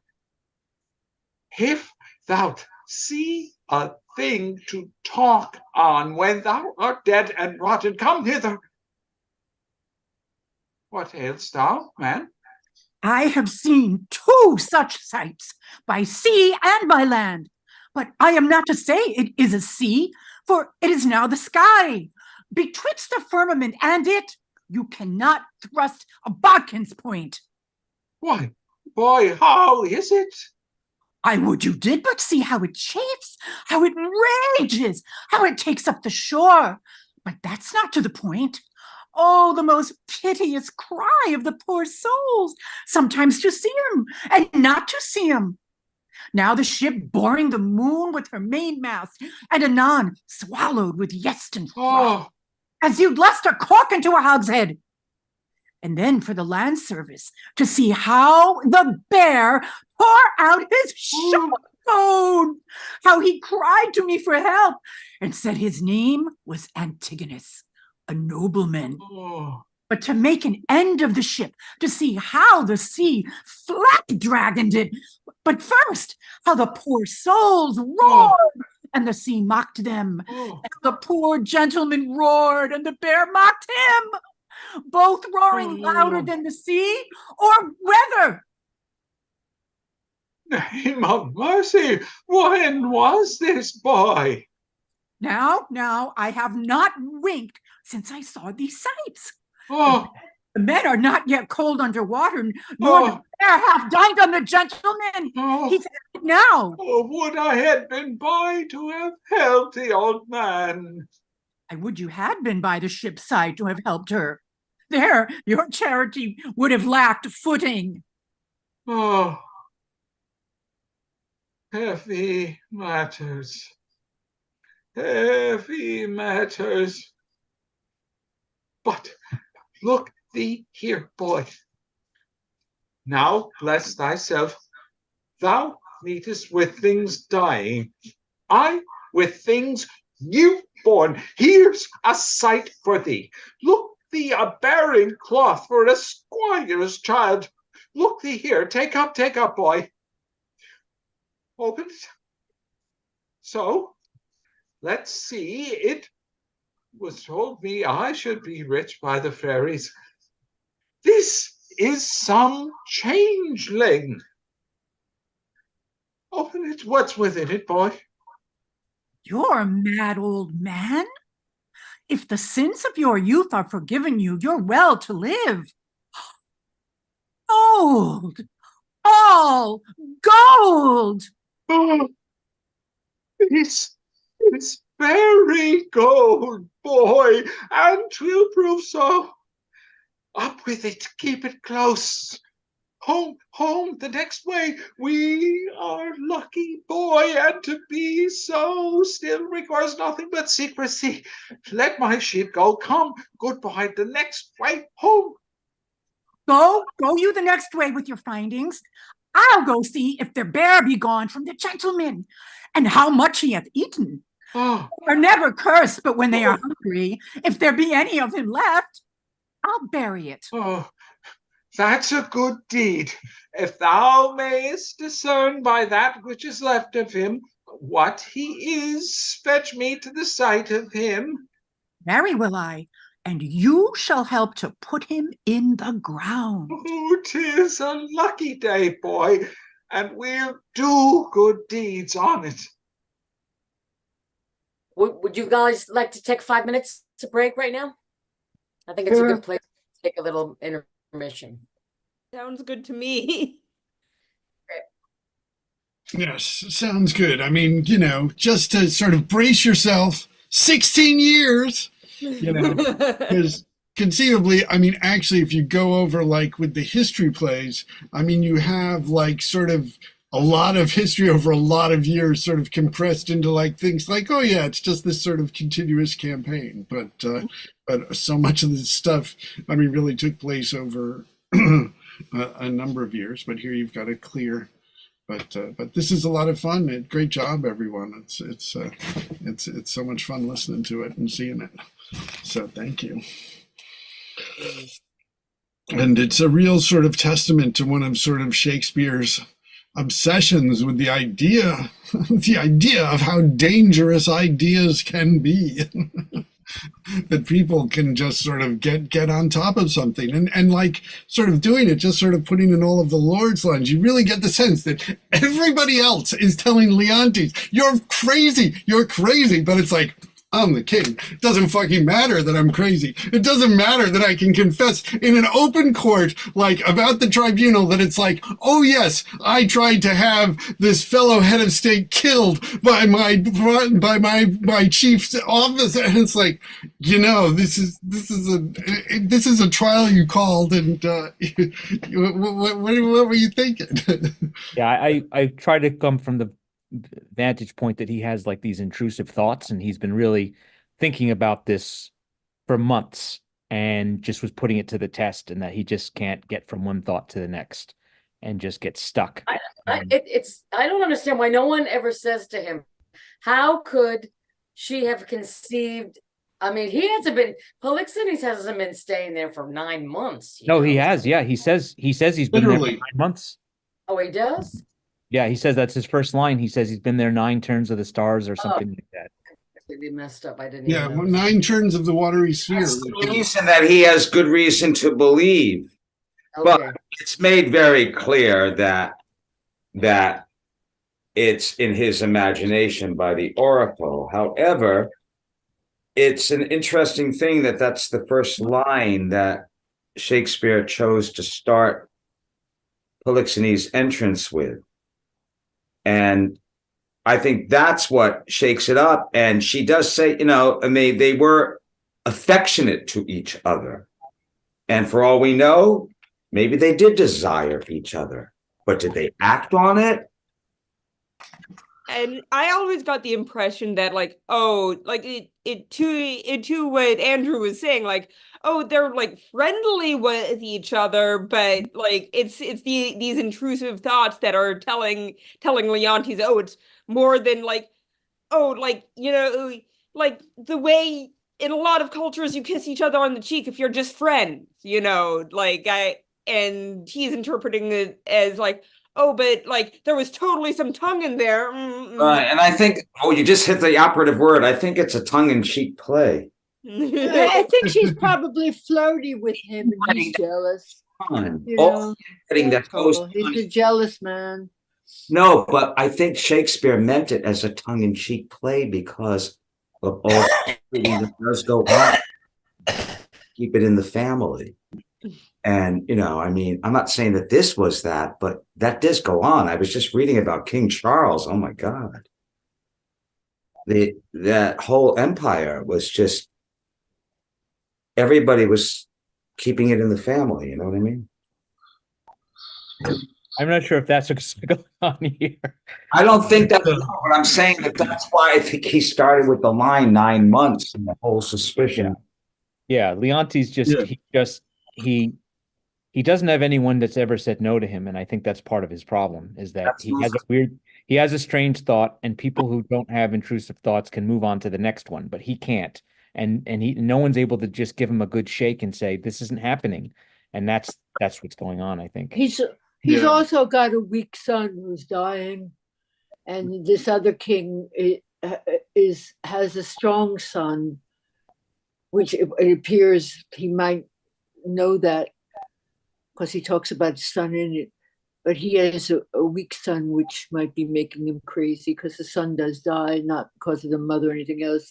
They were, what do they call hemophiliacs at that time because they had so much intermarriage? Oh, I thought that he actually had fallen ill because he was so grief-stricken about finding out his mom wasn't a good person. Well, maybe, but he might have been a weak child to some degree anyway. Yeah, for sure. Usually, I mean, I don't think an able-bodied kid, his mother might get extremely depressed, but I don't know if they usually die from it.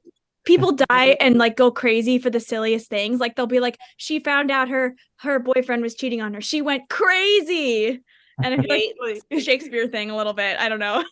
Yeah, I don't think it's that easy to die if you have strength in you. You usually have to cut your throat or something. I feel like women and children in Shakespeare are you can blow them over. Yeah. But they also marry cousins. They marry, for some reason or other. Well, they might be. I've always read something about this hemophilia. Something in their blood is off because of all this intermarriage. I've read that. Yeah. I think they're called hemophiliacs or something. Anybody know the proper word? Yeah, it's hemophilia. Yeah. That's the right word. Okay. But yeah, I didn't have trouble buying into this is the world of Shakespeare where people fall in love in 6 hours and die of sadness and blah, blah, blah, blah, and make prophecies that immediately come true and on and on. This is the world, the fantasy world that Shakespeare writes. Yes. People are usually ill who die. Or they either kill themselves or ill or very, very old and, everything weakens out. But kids don't usually die from broken hearts. That's simply. Well, there's so many things. But anyways, let's just see. I think we're about at our 5 minutes. So thank you. This is a lot of great insights. Thank you. So let's get started on Act 4, Scene 1. Okay. All right. I, that please some, try all, both joy and terror, of good and bad, that makes and unfolds error. Now take upon me in the name of time to use my wings. Impute it not a crime to me or my swift passage, that I slide over 16 years and leave the growth untried of that wide gap, since it is in my power to overthrow law and in one self-born hour to plant and overwhelm custom. Let me pass the same I am ere ancient order was, or what is now received. I witness to the times that brought them in, so shall I do to the freshest things now reigning, and make stale the glistening of this present, as my tale now seems to be. Your patience disallowing, I turn my glass and give my scene such growing as you have slept between. Leonatus leaving the effects of his fond jealousies so grieving that he shuts up himself. Imagine me, gentle spectators, that I now may be in fair Bohemia, and remember well I mentioned a son of the king's, which Florizel I now name to you, and with speed so pace to speak of Perdita, now grown in grace, equal with wondering. What of her ensues, I list not prophecy, but let time's news be known what 'tis brought forth. A shepherd's daughter, and what to her adheres, which follows after, is the argument of time. Of this allow, if ever you have spent time worse ere now, if never, yet that time himself doth say, he wishes earnestly, you never may.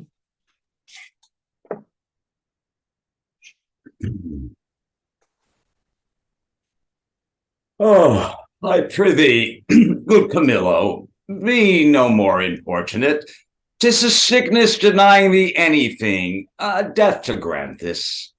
It is 15 years since I saw my country. Though I have for the most part been aired abroad, I desire to lay my bones there. Besides, the penitent king, my master, has sent for me, to whose feeling sorrows I might be some allay, or I overween to think so, which is another spur to my departure. Thou lovest me, Camillo. Wipe not out the rest of thy services by leaving me now. The need I have of thee, thine own goodness has made better not to have had thee than thus to want thee. Thou having made me business, which none without thee can sufficiently manage, must either stay to execute them thyself or take away with thee the very services thou hast done. Which if I have not enough considered, as too much I cannot, to be more difficult to thee, shall be my study and my profit therein, the heaping friendships. Of that fatal country, Cecilia, as prithee, speak no more, whose very naming punishes me with the remembrance of that penitent, as thou call'st him, and reconciled king, my brother, whose loss of his most precious queen and children are now to be fresh lamented. Say to me, when sawest thou the Prince Florizel, my son? Kings are no less unhappy their issue not being gracious than they are in losing them when they have approved their virtues. Sir, it is 3 days since I saw the prince. What his happy affairs may be are to me unknown, but I have missingly noted he is of late much retired from court, and is less frequent to his princely exercises than formerly he hath appeared. I have considered so much, Camillo, and with some care so far that I have eyes under my service which look upon his removedness, for whom I have this intelligence that he is seldom from the house of a most homely shepherd, a man, they say, that from very nothing and beyond the imagination of his neighbors has grown into an unspeakable estate. I have heard, sir, of such a man, who hath a daughter of most rare note. The report of her is extended more than can be thought to begin with such a cottage. It's likewise part of my intelligence, but I fear the angle that pluckest our son thither. Thou shalt accompany us to this place, where we will, not appearing what we are, have some question with the shepherd. from whose simplicity I think it's not uneasy to get the cause of my son's resort thither. Prithee, be my present partner in this business, and lay aside the thoughts of Cecilia. Oh, I willingly obey your command. Best, Camilla. We must disguise ourselves. When daffodils begin to peer with the doxy o'er the dale, why then comes in the sweet of the year, for the red blood reigns in the winter's pale. The white sheet bleaching on the hedge with the sweet birds, oh how they sing, doth set my pugging tooth and edge, for a quart of ale is a dish for a king. The lark that tira-lira chants with the thrush and the jay are summer songs for me and my aunts, while we lie tumbling in the hay. I have served Prince Florizel, and in my time wore 3 pile, but now I am out of service. But shall I go mourn for that, my dear? The pale moon shines by night, and when I wander here and there, if then do most go right, if tinkers may have leave to live and bear the sow-skin bouquet, then my account I well may live, and in the stocks avouch it. My traffic is sheets. When the kite builds, look to lesser linen. My father named me Autolycus, who, being as I am littered under Mercury, was likewise a snapper-up of unconsidered trifles. With dye and drab, I have purchased this caparison, and my revenue is the silly cheat. Gallows and knock are too powerful on the highway. Beating and hanging are terrors to me. For the life to come, I sleep out the thought of it. A prize! A prize! Let me see. Every 11 weather tods, every tod yields pound, an odd shilling. 1,500 shorn. What comes the wool to? If the springe hold, the cock's mine. I cannot do it without counters. Let me see. What am I to buy for our sheep shearing feast? 3 pound of sugar, 5 pound of currants, rice. What will the sister of mine do with rice? But my father hath made her mistress of the feast, and she lays it on. She hath made me 24 nosegays for the shearers. 3 men, songmen all, and very good ones. But they are most of them means and bases. But one Puritan amongst them, and he sings psalms to hornpipes. I must have saffron to color the Warden pies. Mace, dates, none. That's out of my note. Nutmegs, 7. A race or 2 of ginger, but that I may beg. 4 pounds of prunes, and as many of raisins of the sun. Oh, that ever I was born! Oh. Name of me! Oh, help me! Help me! Pluck up off these rags, and then death! Death! Oh, in the name of me, alack, poor soul, thou hast need of more rags to lay on thee, rather than have these off. Oh, sir, the loathsomeness of them offend me more than the stripes I have received, which are mighty ones and millions. Alas, poor man, 1,000,000 of beating may come to a great matter. I am robbed, sir, and beaten. My money and apparel ta'en from me, and these detestable things put upon me. What? A horseman or a footman? A footman, sweet sir, a footman.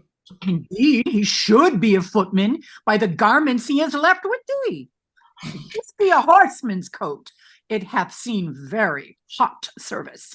Lend me thy hand, I'll help thee. Come, lend me thy hand. Oh, good sir, tenderly. Oh. Oh, lass, poor soul. Oh, good sir, softly, good sir. I fear, sir, my shoulder blade is out. Now, canst stand? Softly, dearest sir. Good sir, softly. You have done me a charitable office. Doest lack any money? I have a little money for thee. No, good sweet sir, no. I beseech you, sir. I have a kinsman not past 3/4 of a mile hence, unto whom I was going. I shall there have money or anything I want. Offer me no money, I pray you. That kills my heart. What manner of fellow was he that robbed you? Oh, a fellow, sir, that I have known to go about with troll, my dames. I knew him once, a servant of the prince. I cannot tell, good sir, for which of his virtues it was, but he was certainly whipped out of the court. His vices, you would say. There's no virtue whipped out of the court. They cherish it to make it stay there, and yet it will no more but abide. Vices, I would say, sir. I know this man well. He hath been since an ape-bearer, then a process server, a bailiff. Then he compassed the motion of the prodigal son, and married a tinker's wife within a mile where my land and living lies. And, having flown over many knavish professions, he settled only in rogue. Some call him Autolycus. Out upon him. Prig, for my life, prig. He haunts, wakes, varies, and bear baitings. Oh, very true, sir. He, that's the rogue that put me into this apparel. Not a more cowardly rogue in all Bohemia. If you had but looked big and spit at him, he'd have run. I must confess to you, sir, I am no fighter. I am false of heart that way, and that he knew, I warrant him. How do you know? Well, sweet sir, much better than he was. Much better than I was. I can stand and walk. I will take my leave of you and pace softly toward my kinsman. Shall I bring thee on the way? Oh, no, good face, sir, no, sweet sir. Then fare thee well. I must go buy spices for our sheep shearing. Oh, prosper you, sweet sir. Your purse is hot enough. So your purse is hot enough to purchase your spice. I'll be with you at your sheep shearing too. If I make not this cheat, bring out another, and the shearers prove sheep, let me be unrolled, and my name put in the book of virtue. Jog on, the footpath way, and merrily bent the stile, eh? A merry heart goes all the day, your sad tires in a mile, eh? Act 4, Scene 4. These your unusual weeds to each part of you do give a life. No shepherdess, but Flora, peering in April's front. Oh, this your sheep shearing is a meeting of petty gods, and you, the queen aunt. Sir, my gracious lord, to chide at your extremes it not becomes me. Oh, pardon that I name them. Your high self, the gracious mark of the land, you have obscured with a swain's wearing, and me, poor lowly maid, most goddess-like, pranked up. But that our feasts in every mess have folly, and the feeders digest with a custom, I should blush to see you so attired, sworn, I think, to show myself a glass. I bless the time when my good falcon made her flight across thy father's ground. Now Jove afford you cause. To me the difference forges dread. Your greatness hath not been us to fear. Even now I tremble to think your father by some accident should pass this way, as you did. Oh, the fates! How would he look to see his work, so noble, so vilely bound up? What would he say? Or how should I, in my borrowed flaunts, behold the sternness of his presence? Apprehended, nothing but jollity. The gods themselves, humbling their deities to love, have taken the shapes of beasts upon them. Jupiter became a bull and bellowed the green Neptune a ram and bleated.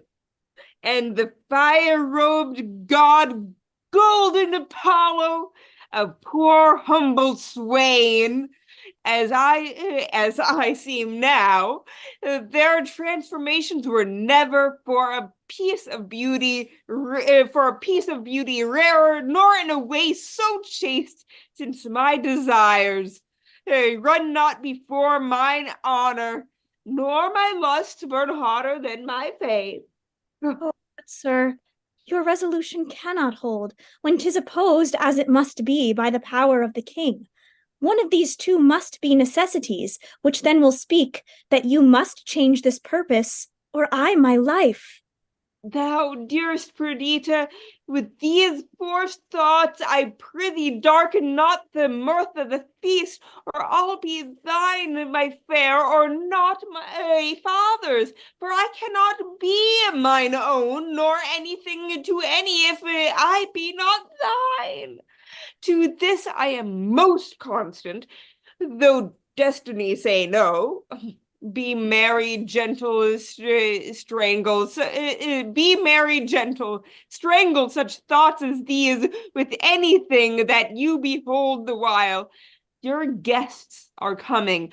Lift up your countenance as it were the day of celebration of that nuptial which we two have sworn shall come.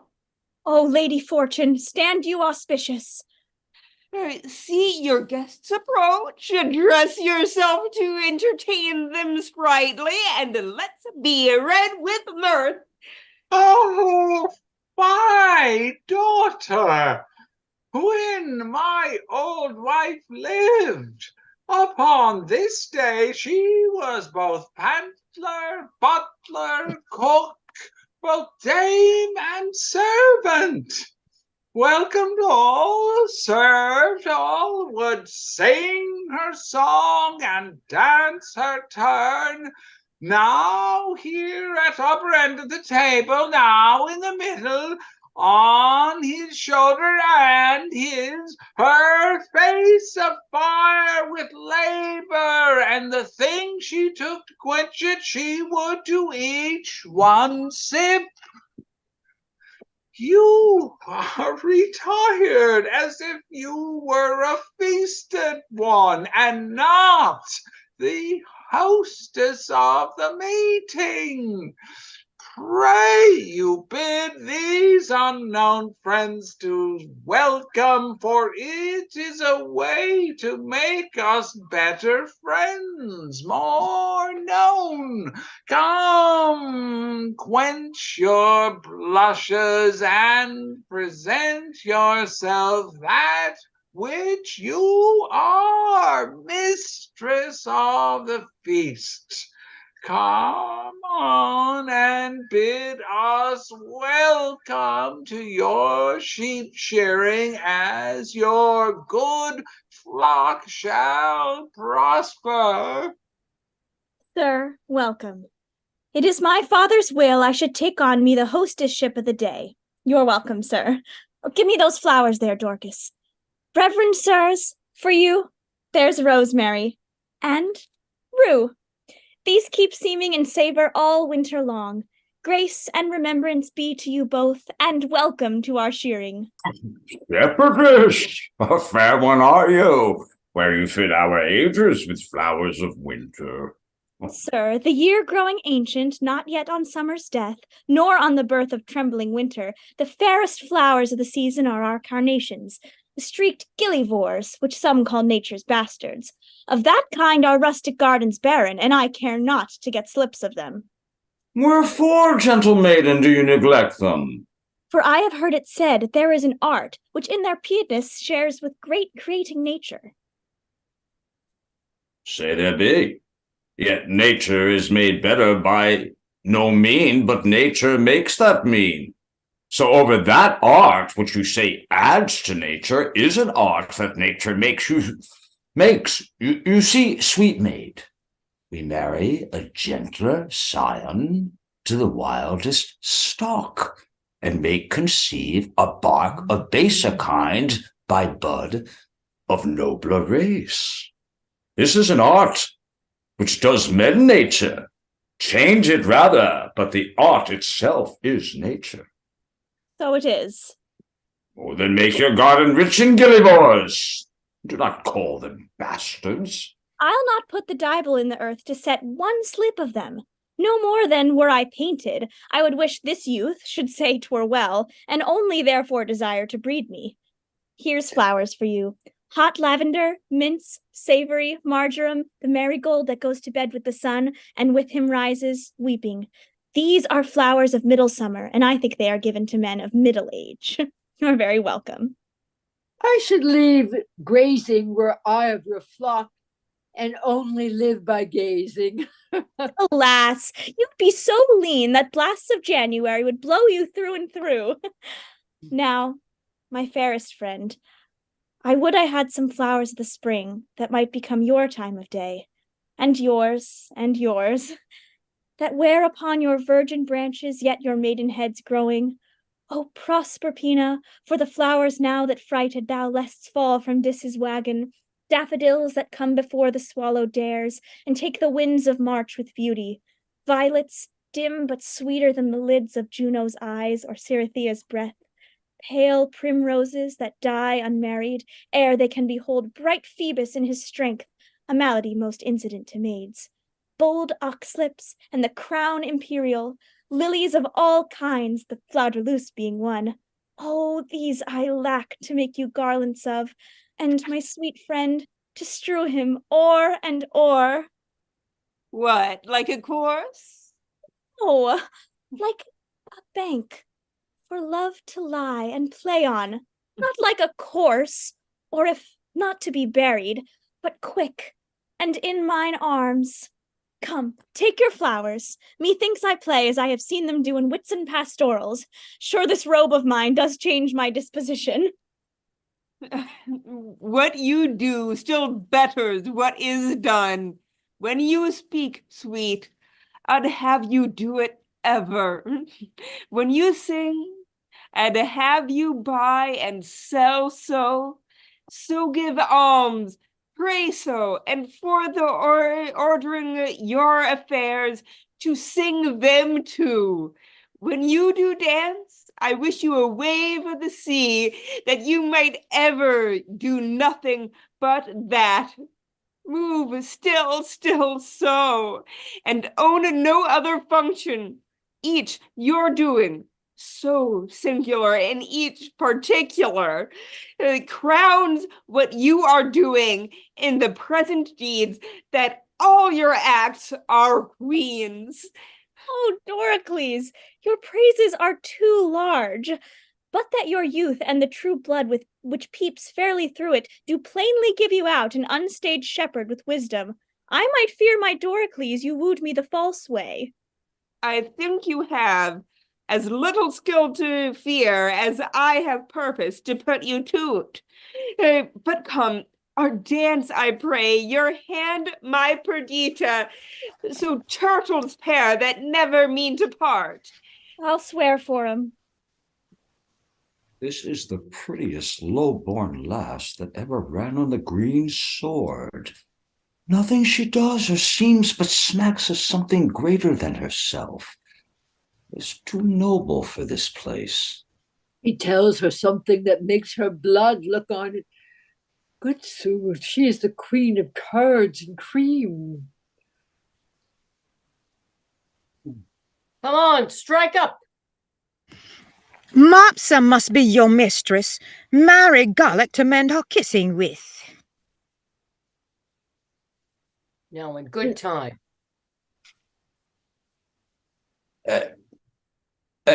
Pray. Word. We stand upon our manners. Come, strike up. Here a dance of shepherds and shepherdesses. Pray, good shepherd, what fair swain is this which dances with your daughter? They call him Doricles, and boasts himself to have a worthy feeding, but I have it upon his own report, and I believe it. He looks like sooth. He says he loves my daughter. I think so too, for never gaze the moon upon the water as he'll stand and read as 'twere my daughter's eyes. And to be plain, I think there is not half a kiss to choose whose loves another best. She dances featly. So she does anything, though I reported that should be silent. If young Doricles do light upon her, she shall bring him that which he not dreams of. Oh, master, Last. you Oh. did but hear the peddler at the door. You would never dance again after a tavern pipe. No, the bagpipe could not move you. He sings several tunes faster than you'll tell money. He utters them as he had eaten ballads, and all men's ears grow to hear him tunes. Never come better. He shall come in. I love a ballad, but even too well, if it be doleful matter merrily set down, or a very pleasant thing indeed, and sung lamentably. He hath songs for man or woman of all sizes. No milliner can so fit his customers with gloves. He has the prettiest love songs for maids, so without bawdry, which is strange, with such delicate burdens of I don't know if that's the word I want to say. And fittings. Jump her and thump her, where some stretched mouth rascal would, as it were, mean mischief, and break a foul gap into the matter. He makes the maid to answer, whoop, do me no harm, good man. Puts him off, slights him, and whoop, do me no more harm, good man. Oh, this is a brave fellow. Believe me, thou talkest of an admirable, conceited fellow. Has he any unbraided wares? He hath ribbons of all colors in the rainbow, points more than all the lawyers in Bohemia can learnedly handle, though they come to him by the gross. Inkles, caddises, cambrics, lawns. Why, he sings them over as they were gods or goddesses. You would think a smock were a she-angel, he so chanced to the sleeve hand, and the work about the square on it. Prithee, bring him in, and let him approach singing.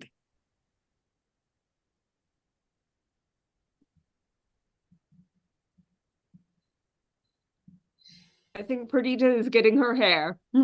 Forewarn him that he use no scurrilous words in his tunes. You have of these peddlers that have more in them than you'll think, sister. Aye, good brother, or go about to think. Lawn as white as riven snow, cypress black as air was crow, gloves as sweet as damask roses, masks for faces and for noses, bugle bracelet, necklace amber, perfume for a lady's chamber, golden coifs and stomachers for my lads to give their dears, pins and poking stings, sticks of steel, what maids lack from head to heel. Come buy of me, come buy, buy, lads, or else your lasses cry, come buy. If I were not in love with Mopsa, thou shouldst take no money of me. But being enthralled as I am, it will also be the bondage of ribbons and gloves.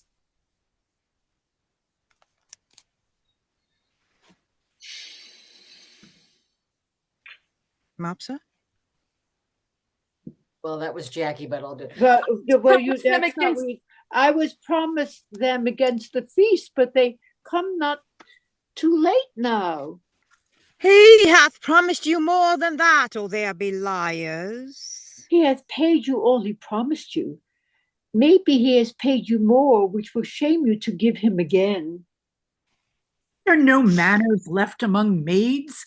Will they wear their plackets where they should bear their faces? Is there not milking time? When are you going to bed or kill whole? To whistle of these secrets, but you must be tittle-tattling before all our guests. 'Tis well they are whispering. Clamor your tongues, and not a word more. I have done.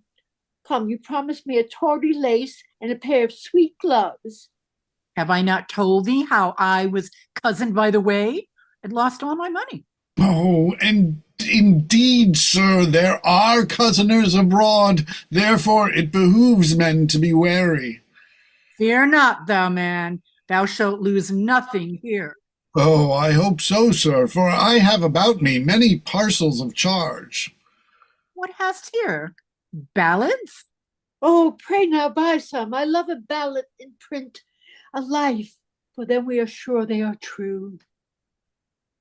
Here's one to a very doleful tune, how a usurer's wife was brought to bed of 20 money bags at a burden, and how she longed to eat adder's head and toads carbonadoed.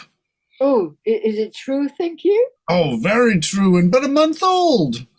Bless me for marrying a usurer. Oh, here's the midwife's name to it. One Mistress Tailporter and 5 or 6 honest wives. They were present. Why should I carry lies abroad? Pray not buy it. Come on, lay it by, and let's first see more ballads. We'll buy the other things anon. Oh, here's another ballad of a fish that appeared upon the coast on Wednesday, the 80 of April, 40,000 fathom above the water, and sung this ballad against the hard hearts of maids. It was thought she was a woman who was turned into a cold fish, for she would not exchange flesh with one that loved her.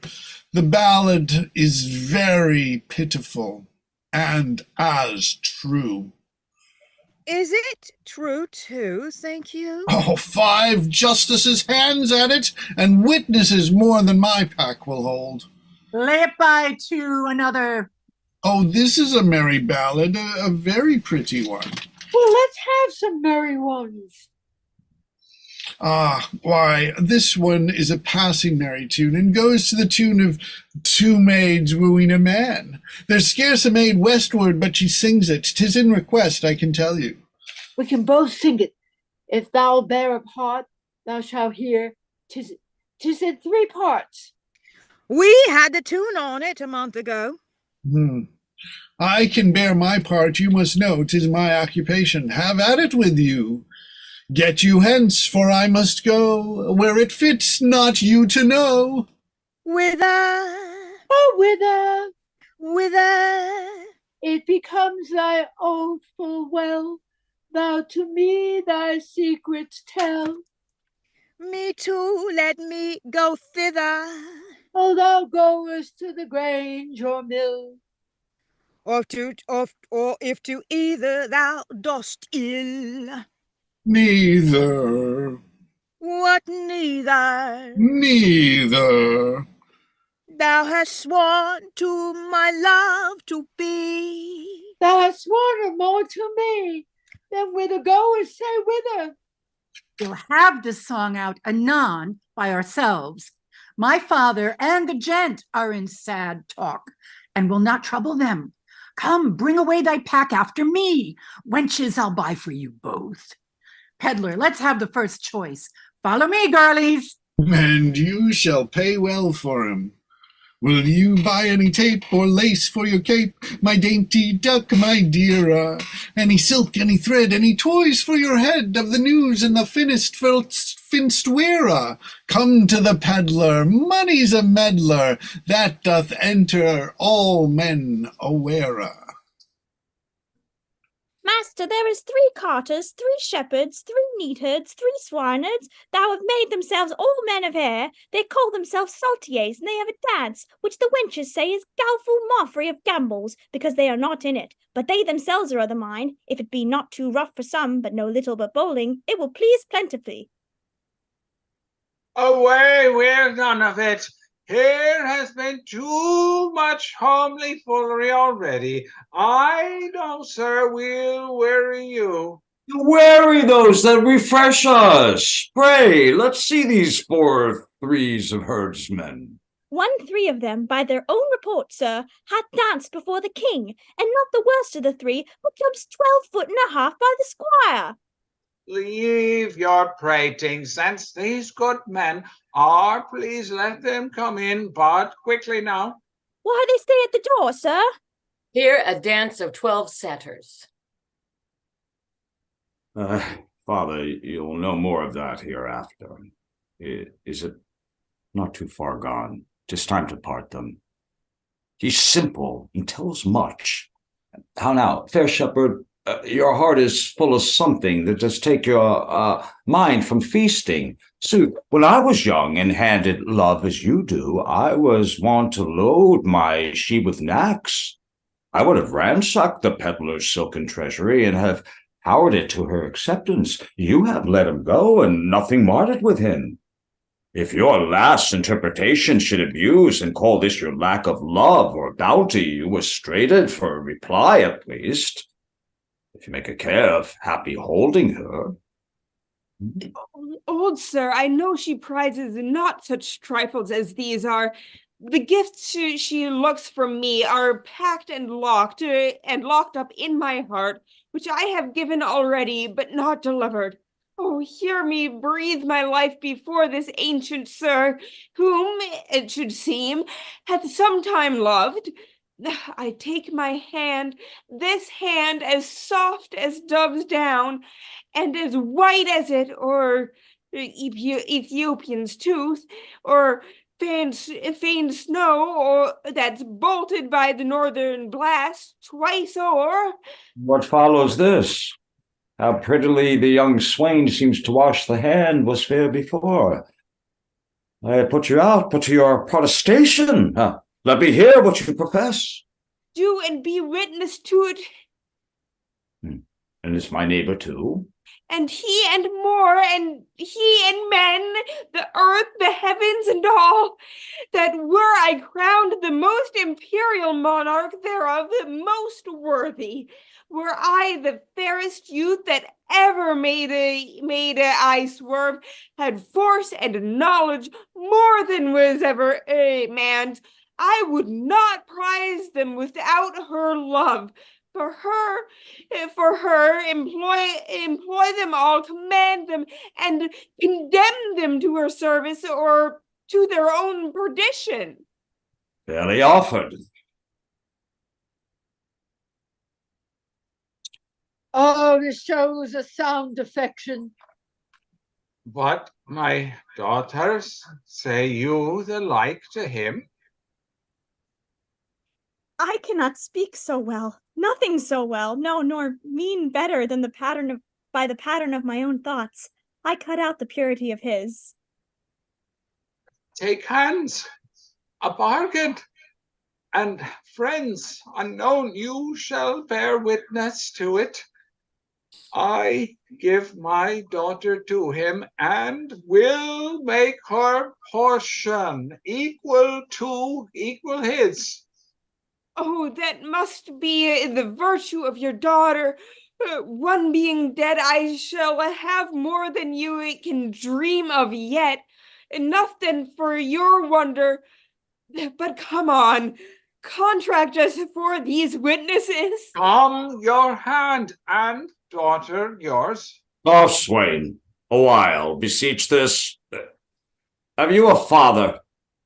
I have, but what of him? Knows he of this? He neither does nor shall. Methinks a father is at the nuptial of his son, a guest that best becomes the table. Pray you once more, is not your father grown incapable of reasonable affairs? Is he not stupid with age and altering rooms? Can he speak? Hear? No man for man? Dispute his own estate?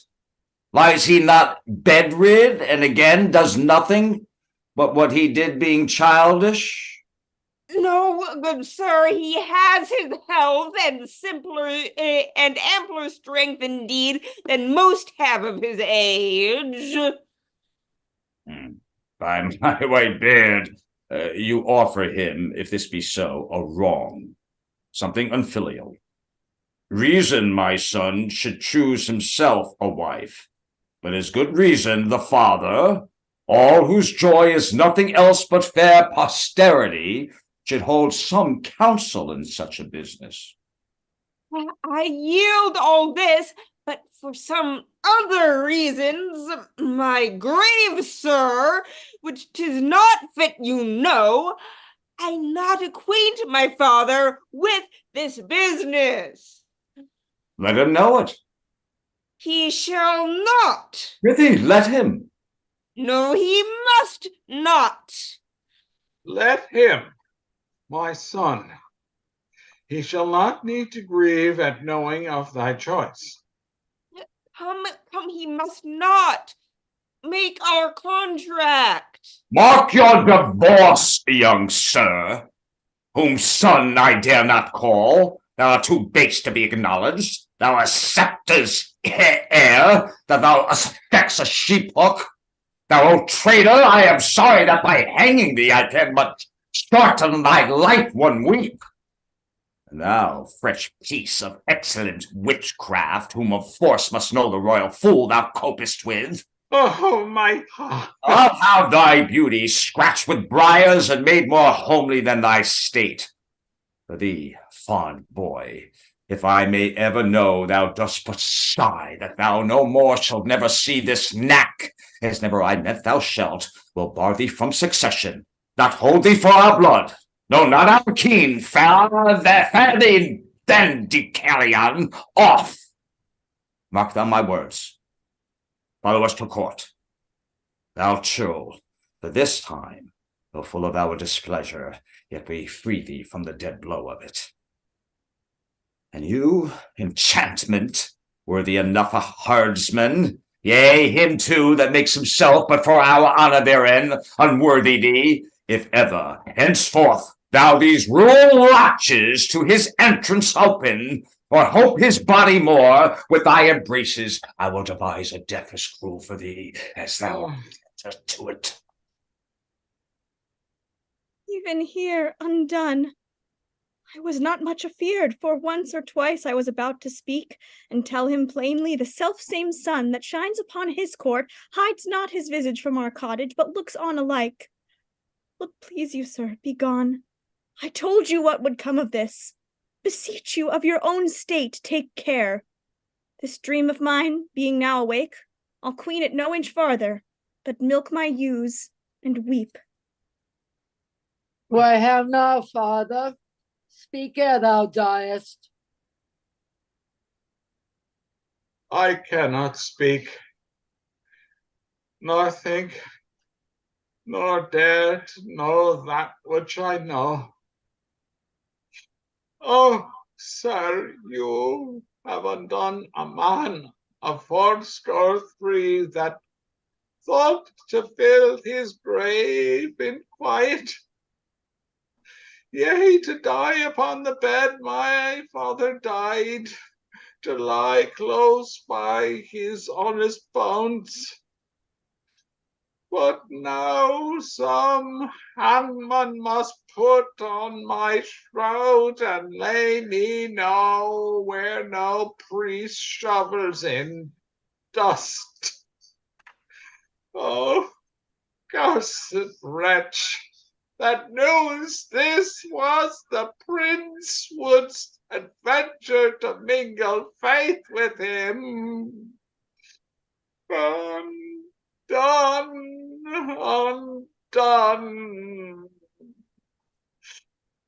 If I might die within this hour, I have lived to die when I desire. Why look you so upon me? I am but sorry, not afeared. Delayed, but nothing altered. What I was, I am. More straining on for plucking back, not following my leash unwillingly. Gracious, my lord, you know your father's temper. At this time he will allow no speech, which I do guess you do not propose to him, and as hardly will he endure your sight, as yet I fear, that till the fury of his highness said, come not before him. I not purpose it, I think, Camillo. Even he, my lord.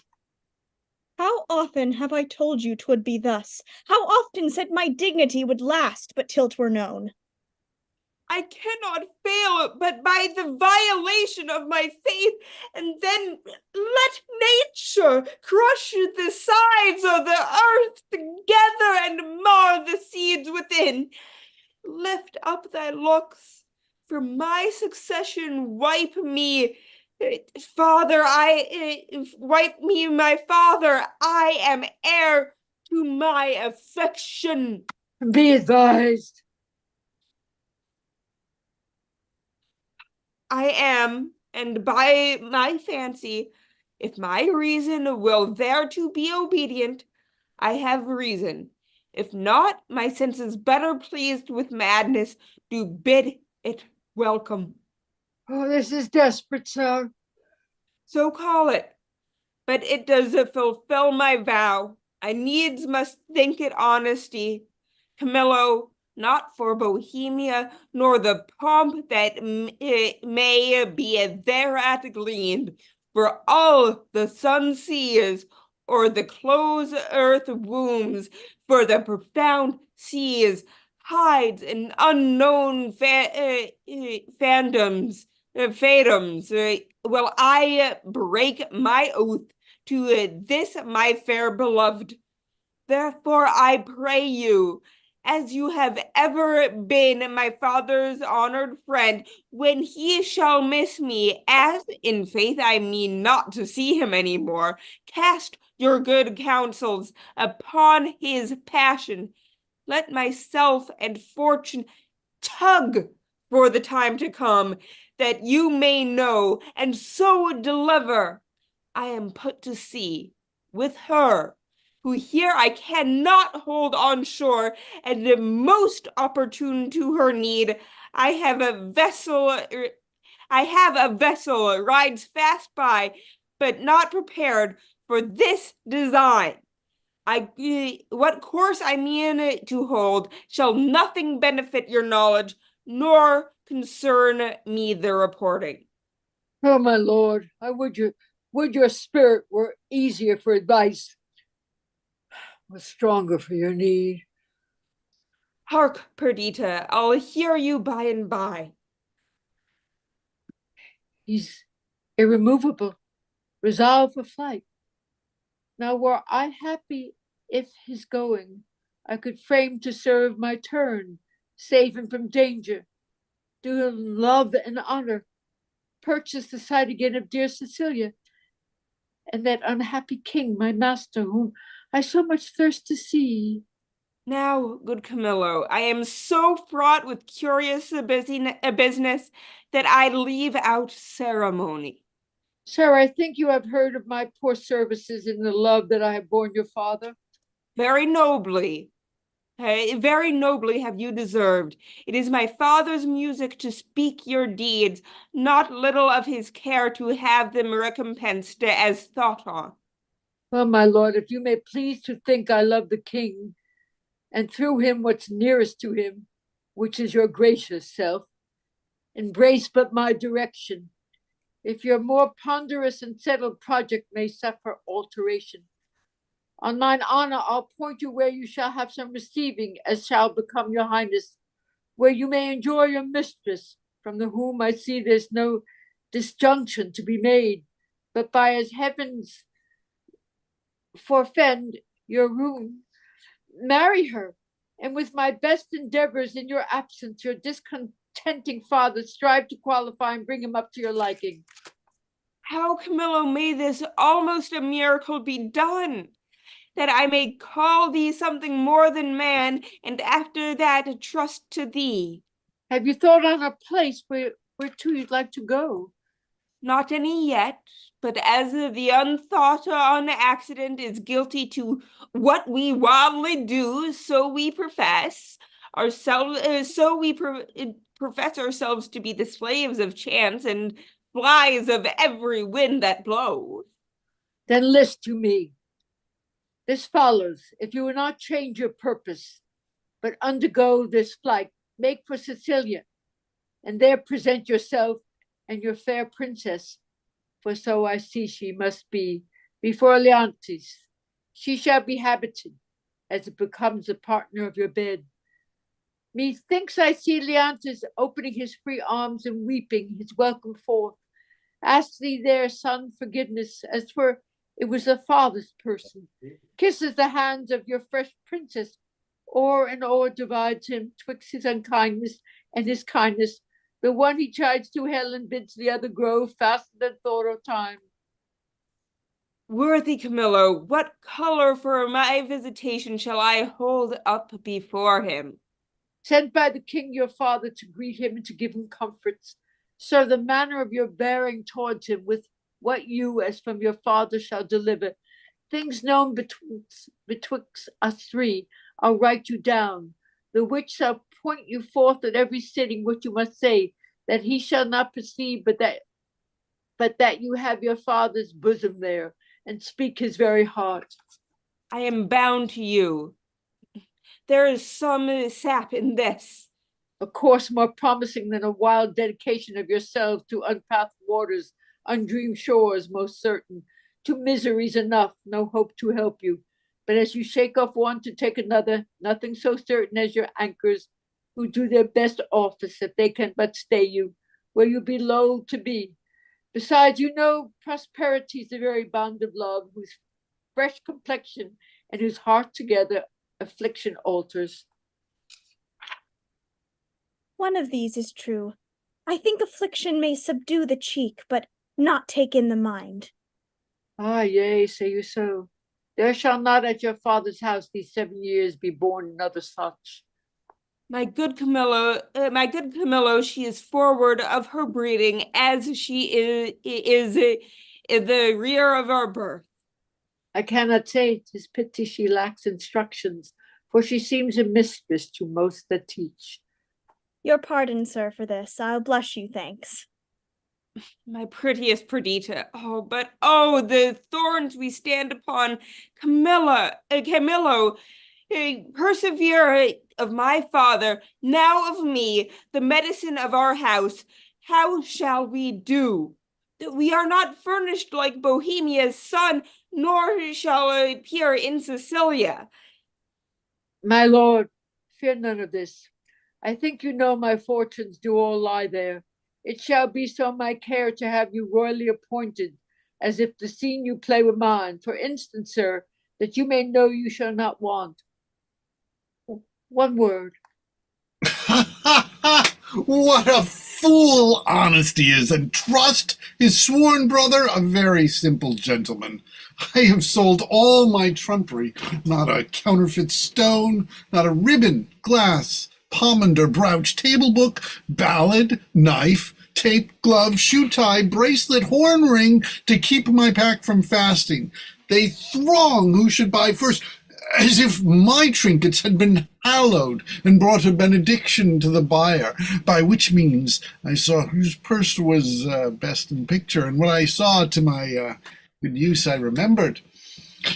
My clown, who wants but something to be a reasonable man, grew so in love with the wench's song that he would not stir his petty toes till he had both the tune and the words, which so drew the rest of the herd to me. Then all their senses stuck in your ears. You might have pinched a placket.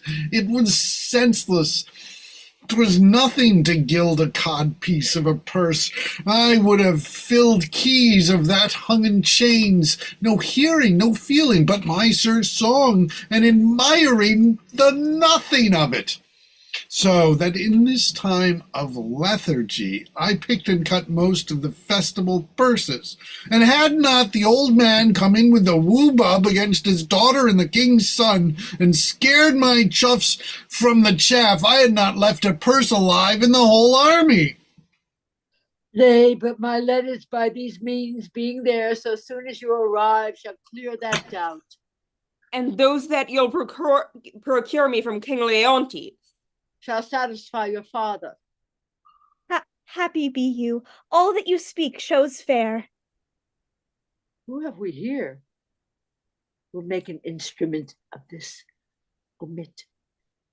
Nothing may give us aid. If they have overheard me now, why, hanging. How now, good fellow? Why shakest thou so? Fear not, man. Here's no harm intended to thee. I am a poor fellow, sir.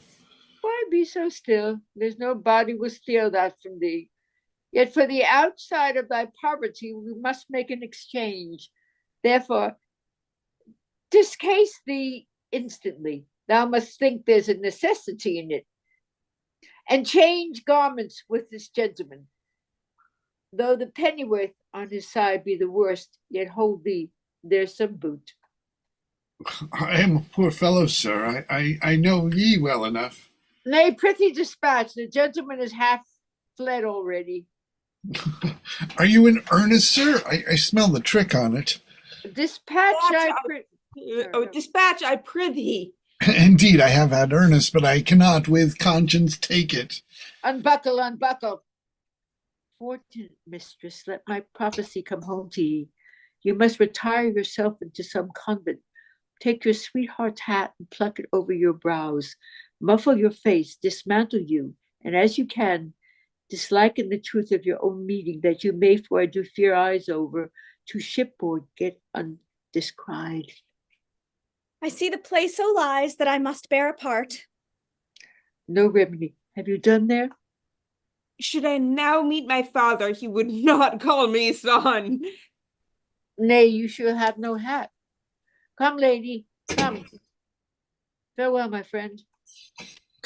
Adieu, sir. Oh, Perdita, what have we twain forgot? Pray you a word. What I do next shall be to tell the king of this escape, and whither they are bound, wherein my hope is I shall so prevail to force him after, in whose company I shall review Cecilia, for whose sight I have a woman's longing. Fortune speed us. Thus we set on, Camillo, to the seaside. The swifter the better. I understand the business. I heard it. To have an open ear, a quick eye, and a nimble hand is necessary for a cut purse. A good nose is requisite also to smell out the work of the other senses. I see this is the time that the unjust man doth thrive. What an exchange hath this been? Without boot, what boot is here with this exchange?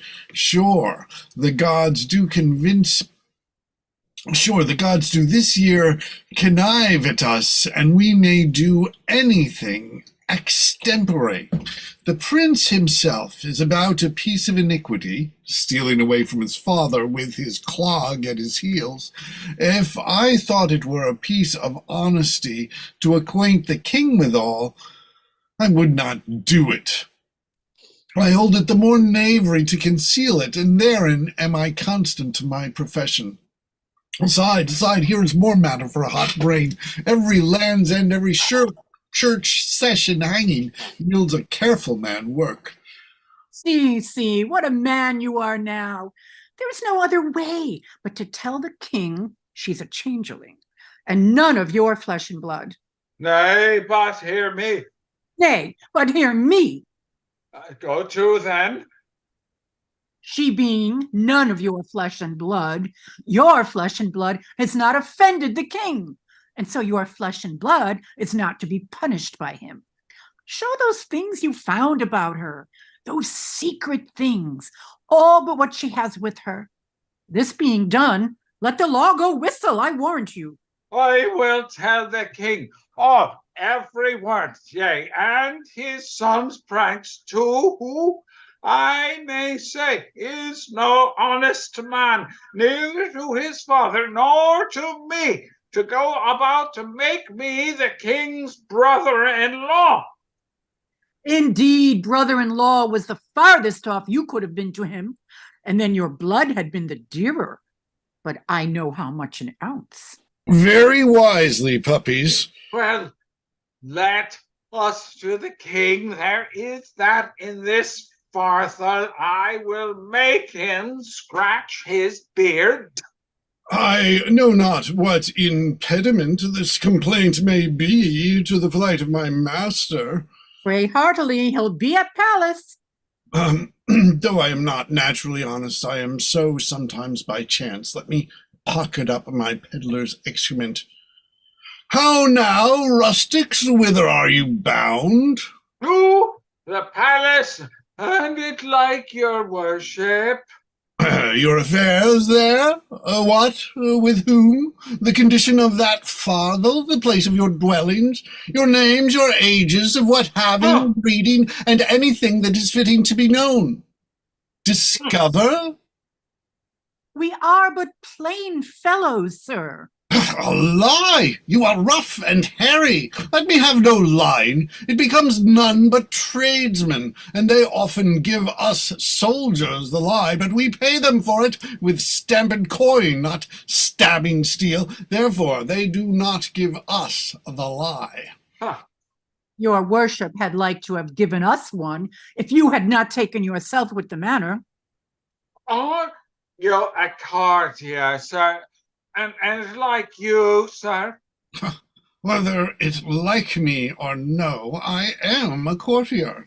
Seest thou not the air of the court in these unfoldings? Hath not my gait in it the measure of the court? Receives not thy nose court odor from me?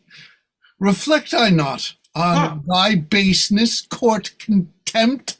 Thinkest thou, for that I insinuate at toes from thee thy business, I am therefore no courtier? I am courtier cap a pay, and one that will either push on or pluck back thy business there, whereupon I command thee to open thy affair. My business, sir, is to the king. Well, what advocate hast thou to him? I know not. And like you. Advocate's the court word for a pheasant. Say you have none. None, sir. I have no pheasant's cock nor hen. How blessed are we that are not simple men. Yet nature might have made me as these are, therefore I will not disdain. This cannot be but a great courtier. His garments are rich, but he wears them not handsomely. Seems to be the more noble in being fantastical. A great man, I'll warrant. I know by the picking on's teeth. That farthel there? What's in the farthel? Wherefore that box? Sir, there lies such secrets in this parcel and box which none must know but the king, which he shall know within this hour, if I may come to the speech of him. Age, thou hast lost thy labor. Why, sir? The king is not at the palace. He is gone abroad, a new ship to purge melancholy and air himself. For if thou beest capable of things serious, thou must know the king is full of grief. So, 'tis said, sir, about his son that should have married a shepherd's daughter. Oh, if that shepherd be not in handfast, let him fly. The curses he shall have, the tortures he shall feel, will break the back of a man, heart of a monster. Think you so, sir? Oh, not he alone shall suffer what wit can make heavy and vengeance bitter, but those that are germane to him, though removed 50 times, shall all come under the hangman. Which, though it be great pity, yet it is necessary. An old sheep-whistling rogue, a ram attender, to offer to have his daughter to come into grace. Some say he shall be stoned, but that death is too soft for him, say I. Draw our throne into a sheepcote? All deaths are too few, the sharpest too easy. Has the old man e'er a son, sir? Do you hear?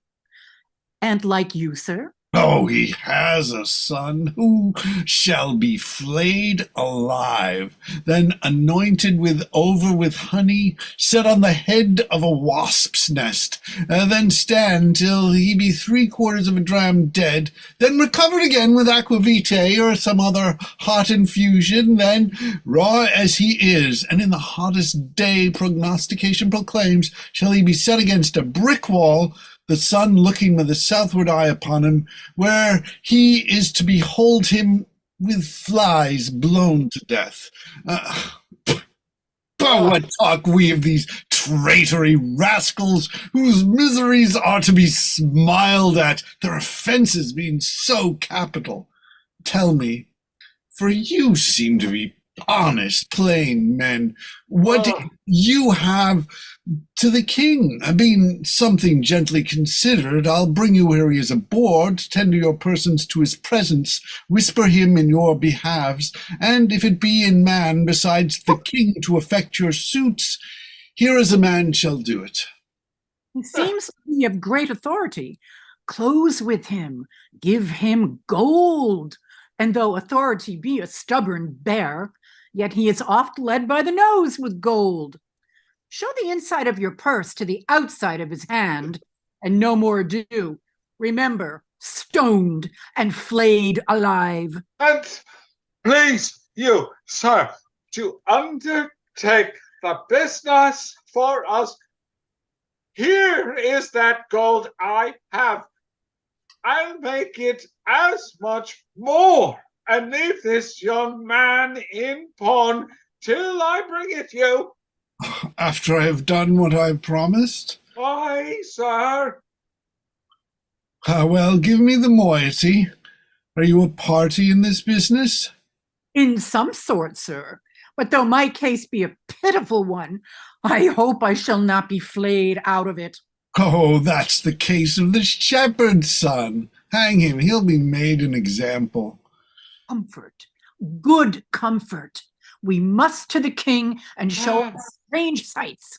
He must notice none of your daughter nor my sister. We are gone else.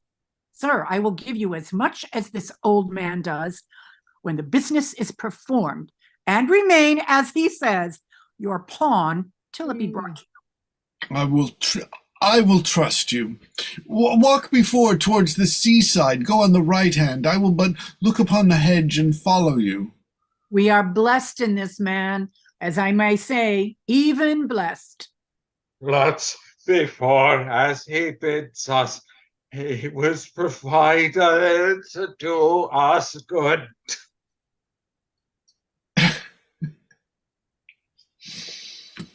If I had a mind, to be honest, I see Fortune would not suffer me. She drops booties in my mouth. And I am courted now with a double occasion, gold and a means to do the prince my master good, which who knows how many turn back to my advancement. I will bring these 2 moles, these blind ones, aboard him. If he think it fit to shore them again, and that the complaint they have for the king concerns him nothing, let him call me rogue for being so far officious, for I am proof against that title, and what shame else belongs to it, to him will I present them, and there may be matter in it.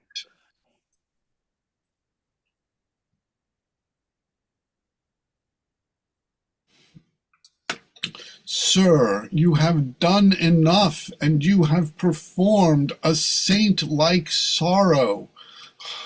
No fault could you make which you have not redeemed, indeed paid down more penitence than done trespass. At the last, do as the heavens have done, forget your evil, with them forgive yourself. Whilst I remember her and her virtues, I cannot forget my blemishes in them, and so still think of the wrong I did myself, which was so much that airless it hath made my kingdom, and destroyed the sweetest companion that e'er man bred his hopes out of. True? Too true, my lord.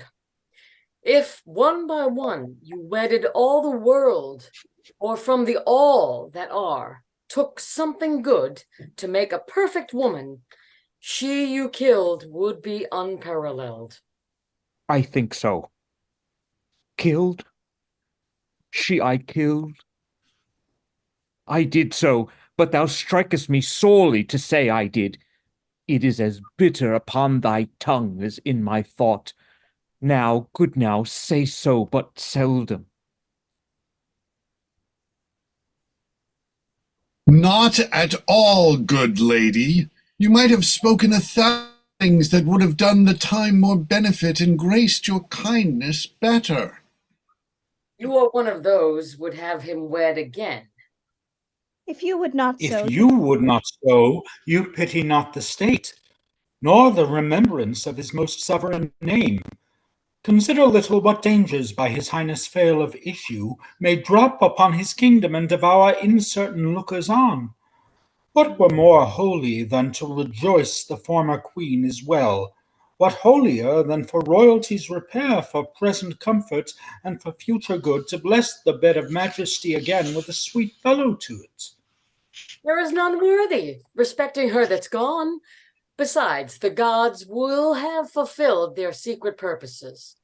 For has he not the divine Apollo said, if not the tenor of his oracle, that King Leontes shall not have an heir till his lost child be found, which, that it shall, is all as monstrous to our humane reason as my Antigonus to break his grave and come again to me, who on my life did perish with the infant. 'Tis your counsel, my lord, should to the heavens be contrary, oppose against their wills. Care not for issue, the crown will find an heir. Great Alexander left his to the worthiest, so his successor was like to be the best. Good Paulina, who hast the memory of Hermione, I know in honor. Oh, that ever I had squared me to thy counsel! Then even now I might have looked upon my queen's full eyes, have taken treasure from her lips. And left them more rich for what they yielded. Thou speakest truth. No more such wives, therefore no wife. One worse and better used would make her sainted spirit again possess her corpse, and on this stage where we offenders now appear soul vexed, and begin, why to me? Had she such power, she had just such cause. She had, and would incense me to murder her I married. I should so. Were I the ghost that walked, I'd bid you mark her eye and tell me for what dull part in it you chose her. Then I'd shriek that even your ears should rift to hear me, and the words that followed should be, remember mine. Stars, stars, and all eyes else dead coals. Fear thou no wife. I'll have no wife, Paulina. Will you swear never to marry but by my free leave? Never, Paulina. So be blessed my spirit. Then, good my lords, bear witness to his oath. You tempt him overmuch.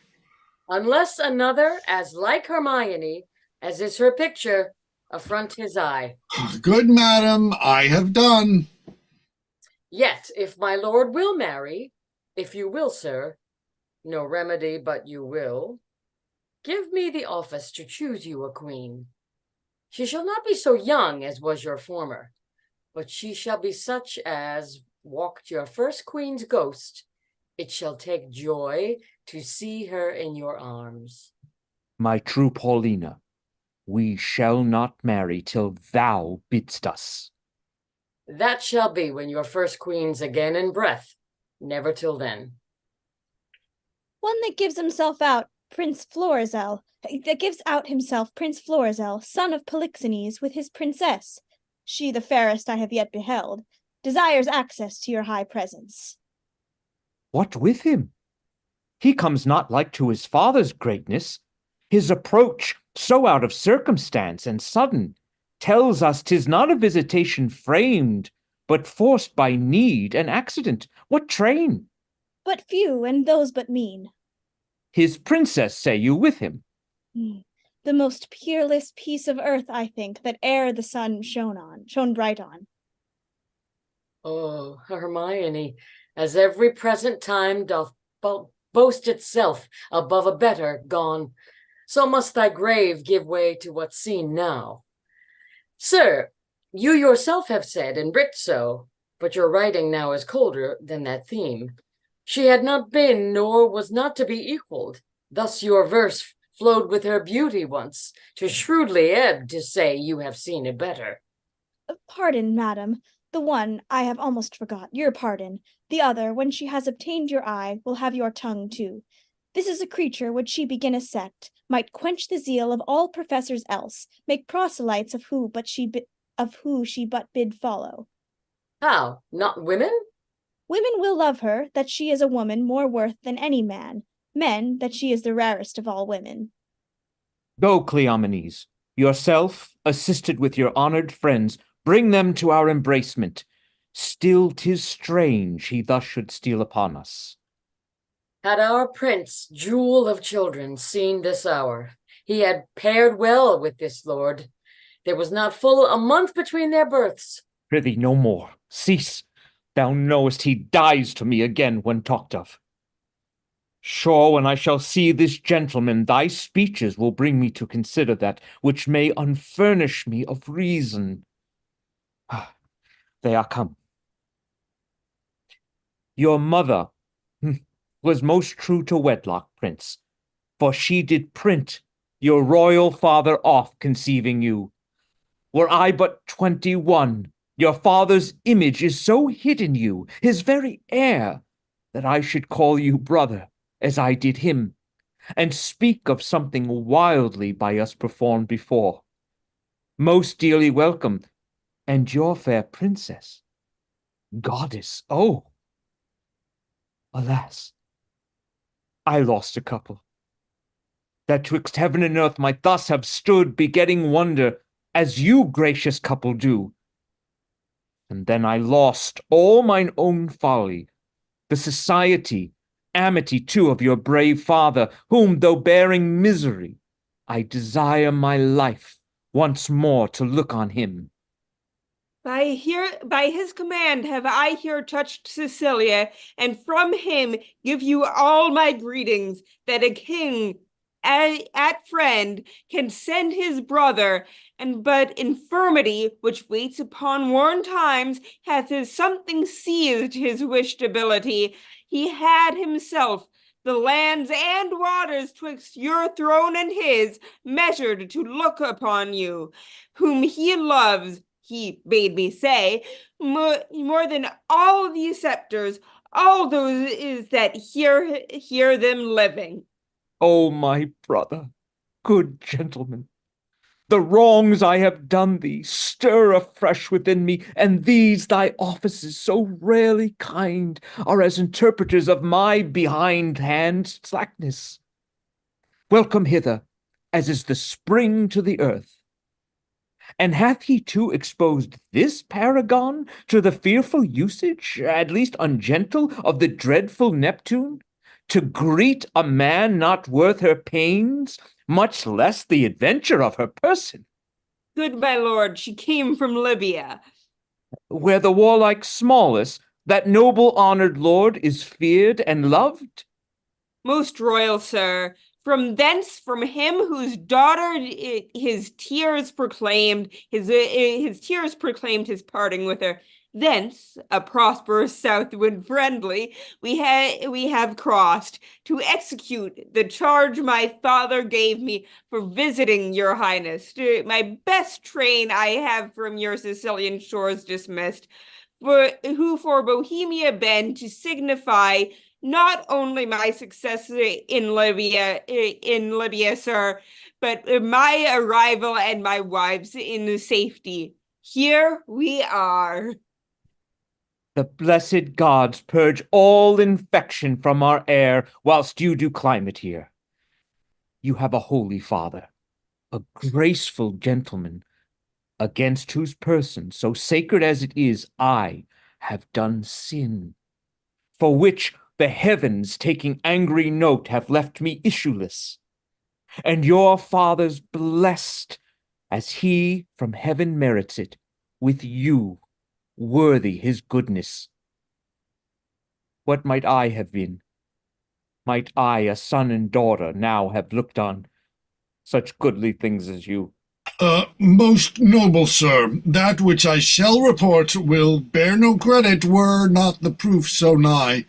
Please you, great sir, Bohemia greets you from himself by me, desires you to attach his son, who has his dignity and duty both cast off, fled from his father, from his hopes, and with a shepherd's daughter. Where's Bohemia? Speak! Here in your city I now came from him. I speak amazedly, and it becomes my marvel and my message to your court. While he was hastening in the chase, it seems, of this fair couple, meets he on the way the father of this seeming lady and her brother, having both their country quitted with this young prince. Camillo has betrayed me, whose honor and whose honesty till now endured all weathers. Lay it so to his charge. He's with the king your father. Who? Camillo? Camillo, sir, I spake with him, who now has these poor men in question. Never saw I wretches so quake. They kneel, they kiss the earth, forswear themselves as often as they speak. Bohemia stops his ears and threatens them with diverse deaths in death. Oh, my poor father. The heaven-set spies upon us will not have our contract celebrated.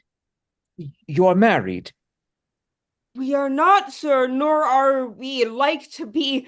The stars I see will kiss the valleys first, the odds for high and lows alike. My lord, is this the daughter of a king? She is, when once she is my wife. That once, I see, by your good father's speed will come on very slowly. I am sorry, most sorry you have broken from his liking, where you were tied in duty, and as sorry your choice is not so rich in worth as beauty, that you might well enjoy her. Dear, look up. Though fortune visible an enemy should chase us with my father, power no jot hath she to change our loves. Beseech you, sir, remember, since you owed no more to time than I do now, with thought of such affections, step forth, mine advocate. At your required, my father will grant precious things as trifles. Would he do so, I beg your precious mistress, which he counts but a trifle. Sir, my liege, your eye hath too much youth in it. Not a month before your queen died, she was more worth such gazes than what you look on now. I thought of her, even in these looks I made. But your petition is yet unanswered. I will to your father. Your honor not o'erthrown by your desires, I am friend to them and you, upon which errand I now go toward him. Therefore follow me, and mock what way I make. Come, good my lord. Act 5, Scene 2.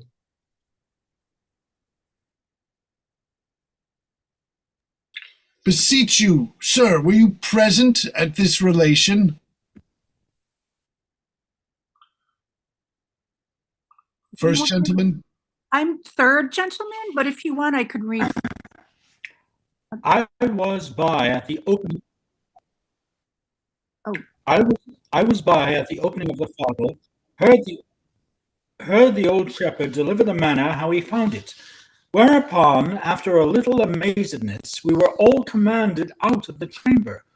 Only this methought I heard the shepherd say he found the child. I would most gladly know the issue of it. I make a broken delivery of the business, but the changes I perceived in the king and Camillo were very notes of admiration.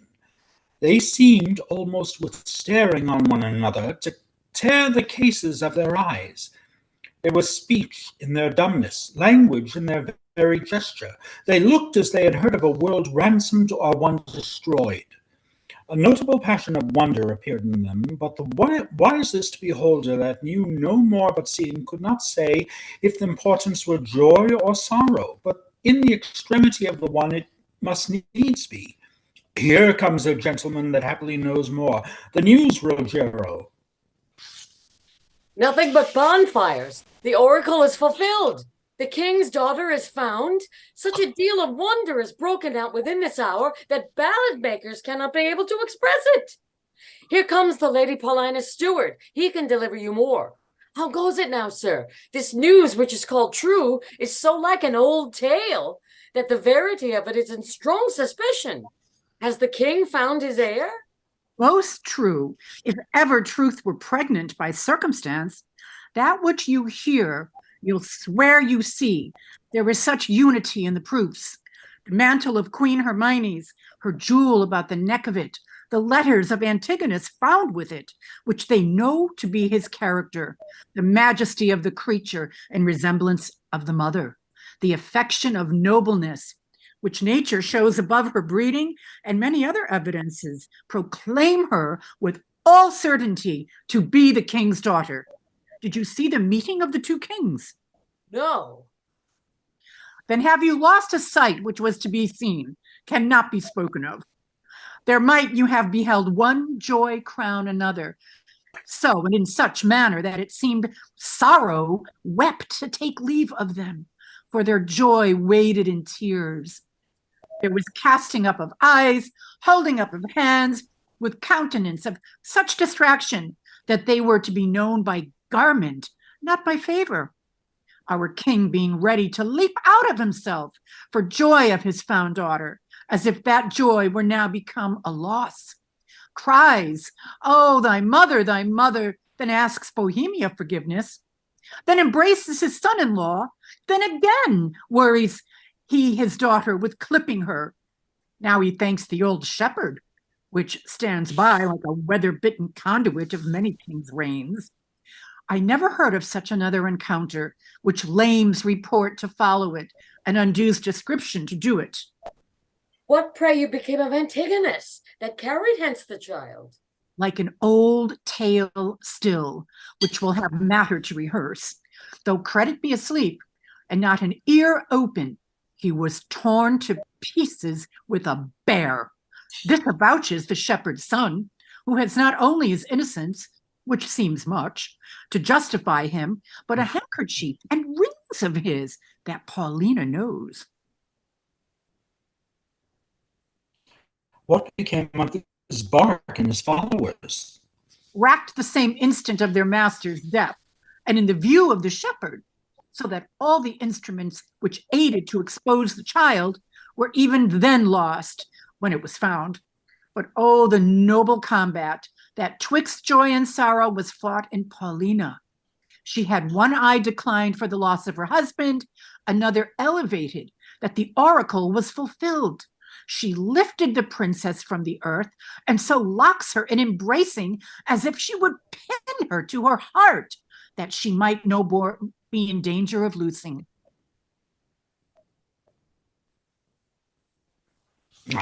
The dignity of this act was worth the audience of kings and princes, for by such was it acted. One of the prettiest touches of all, and that which angled from mine eyes, caught the water, though not the fish, was when at the relation of the queen's death, with the manner how she came to it, bravely confessed, and lamented by the king, how attentiveness wounded his daughter, till from one sign of dolour to another she did, with an alas, I would fain say, bleed tears, for I am sure my heart wept blood. Who was most marble? There changed colour. Some swounded, all sorrowed. If all the world could have seen it, the woe had been universal.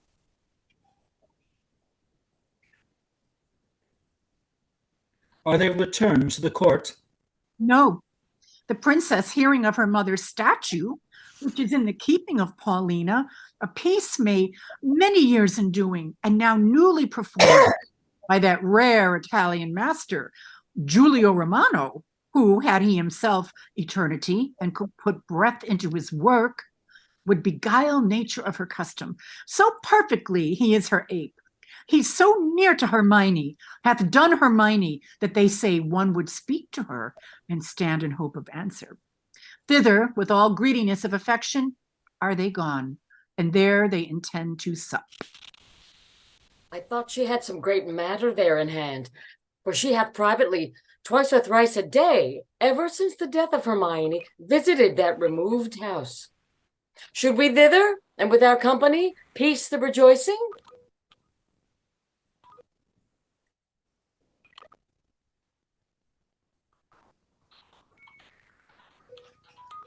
Hen?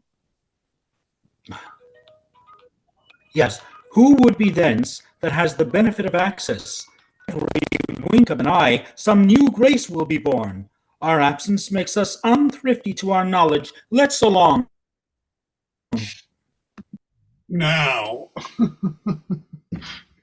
had I not the dash of my former life in me, would preferment drop on my head.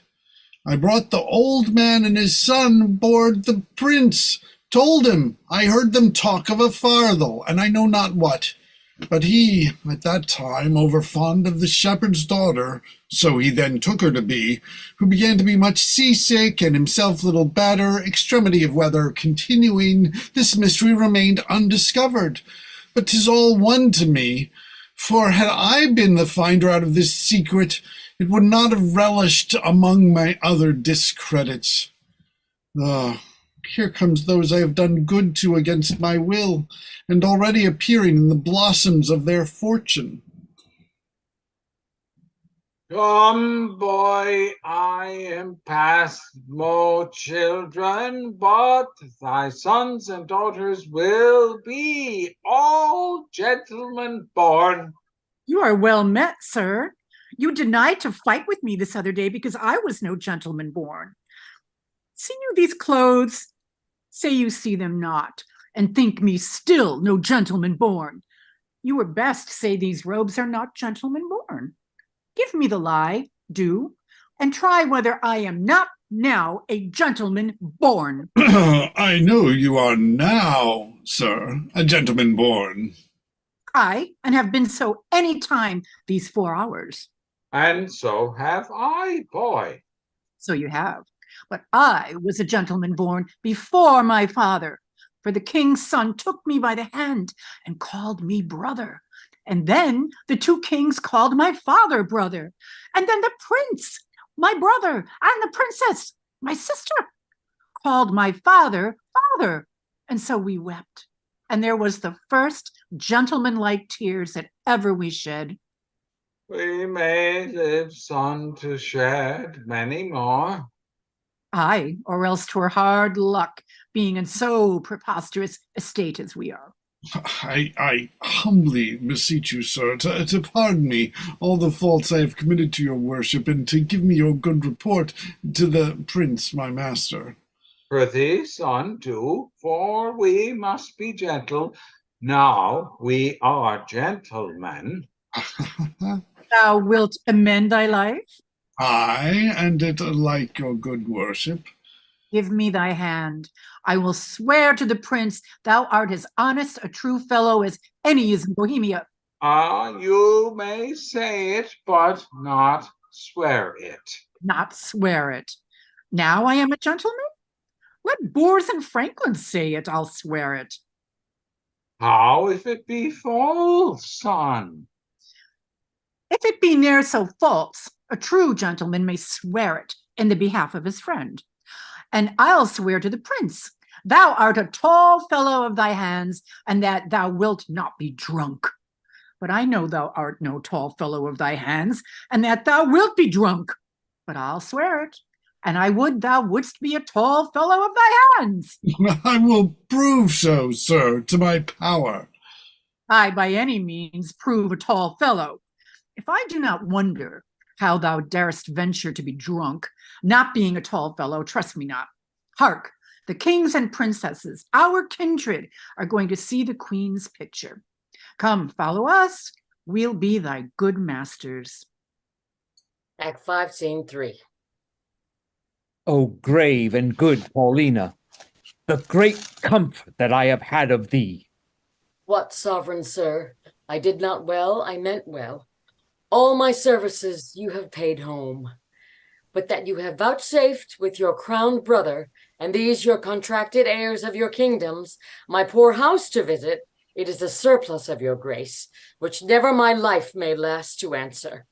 O Paulina, we honor you with trouble. But we came to see the statue of our queen.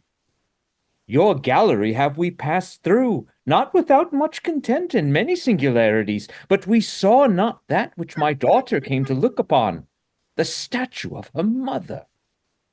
As she lived peerless, so her dead likeness, I do well believe, excels whatever yet you looked upon, or hand of man hath done. Therefore I keep it lovely apart. But here it is. Prepare to see the life as lively mocked as ever still sleep mocked death. Behold and say 'tis well. I like your silence. It the more shows off your wonder. But yet speak, first you, my liege. Comes it not something near? Her natural posture. Chide me, dear stone, that I may say indeed thou art Hermione. Or rather, thou art she in thy not chiding, for she was as tender as infancy and grace. But yet, Paulina, Hermione was not so much wrinkled, nothing so aged as this seems. Oh, not by much. So much the more, so much the more our carver's excellence, which lets go by some 16 years and makes her as she lived now. As now she might have done so much to my good comfort as it is now piercing to my soul. Oh, thus she stood, even with such life of majesty, warm life as now it coldly stands, when first I wooed her. I am ashamed. Does not the stone rebuke me for being more stone than it? O royal peace, there's magic in thy majesty, which has my evils conjured to remembrance, and from thy admiring daughter took the spirits, standing like stone with thee. And give me leave, and do not say to superstition that I kneel and then implore her blessing. Lady, dear queen that ended when I but began, give me that hand of yours to kiss. Oh, patience. The statue was but newly fixed. The color's not dry.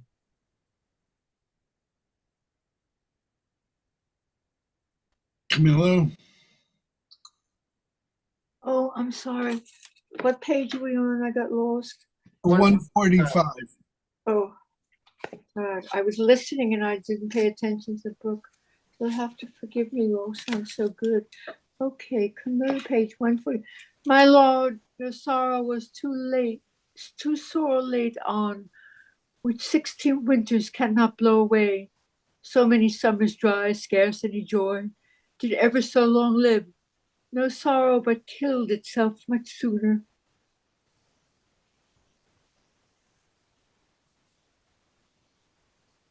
Dear my brother, let him that was the cause of this have power to take off so much grief from you, as he will peace up in himself.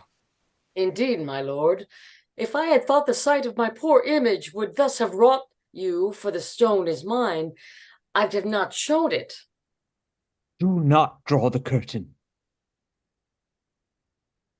No longer shall you gaze on it, lest your fancy may think anon it moves. Let be, let be. Would I were dead, but that methinks already. What was he that did make it? See, my lord, would you not deem it breathed? And that those veins do verily bear blood? Masterly done. The very life seems warm upon her lip. The fixture of her eye has motion in it, as we are mocked with art. I'll draw the curtain. My lord's almost so far transported that he'll think it anon it lives. Oh, sweet Paulina, make me to think so 20 years together. No settled senses of the world can match the pleasure of that madness. Let it alone. I am sorry, sir, I have thus far stirred you, but I could afflict you farther. Do, Paulina, for this affliction has a taste as sweet as any cordial comfort. Still, methinks there is an air comes from her. What fine chisel could ever yet cut breath? Let no man mock me, for I will kiss her. Good my lord, forbear. The ruddiness upon her lip is wet. You'll mar it if you kiss it. Stain your own with oily painting. Shall I draw the curtain? No, not these 20 years. So long could I stand by, a looker on. Either forbear, quit presently the chapel, or resolve you for more amazement. If you can behold it, I'll make the statue move again, indeed. Descend and take you by the hand. But then you will think, which I protest against, I am assisted by wicked powers. What you can make her do, I am content to look on. What to speak, I am content to hear. For 'tis as easy to make her speak as move. It is required you do awake your faith. Then all stand still. On. Those that think it is unlawful business I am about, let them depart. Proceed. No foot shall stir. Music. Awake her. Strike. 'Tis time. Descend. Be stone no more. Approach. Strike all that look upon with marvel. Come, I'll fill your grave up. Stir. Nay, come away. Bequeath to death your numbness. For from him dear life redeems you. You perceive she stirs. Start not. Her actions shall be holy, as you hear my spell is lawful. Do not shun her until you see her die again, for then you kill her double. Nay, present your hand. When she was young, you wooed her. Now in age, is she become the suitor? Oh, she's warm. If this be magic, let it be an art lawful as eating. He embraces him. She hangs about his neck. If she pertain to life, let her speak too.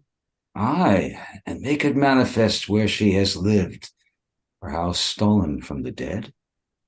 That she is living, were it but told you, should be hooted at like an old tale. But it appears she lives, though yet she speak not.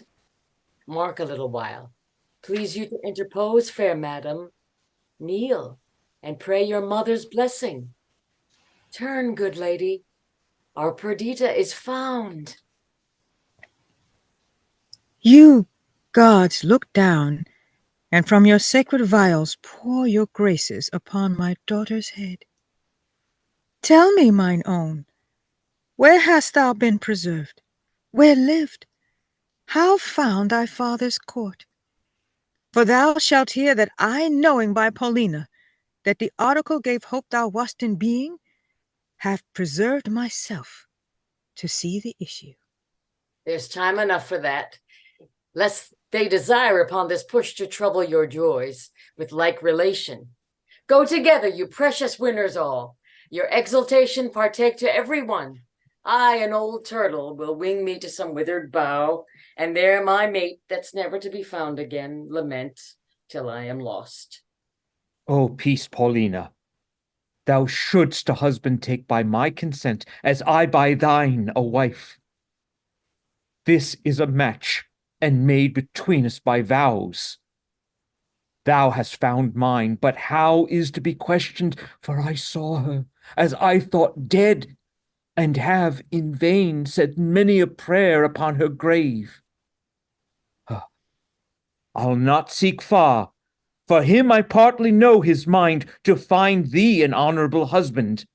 Come, Camillo, and take her by the hand, whose worth and honesty is richly noted, and here justified by us, a pair of kings.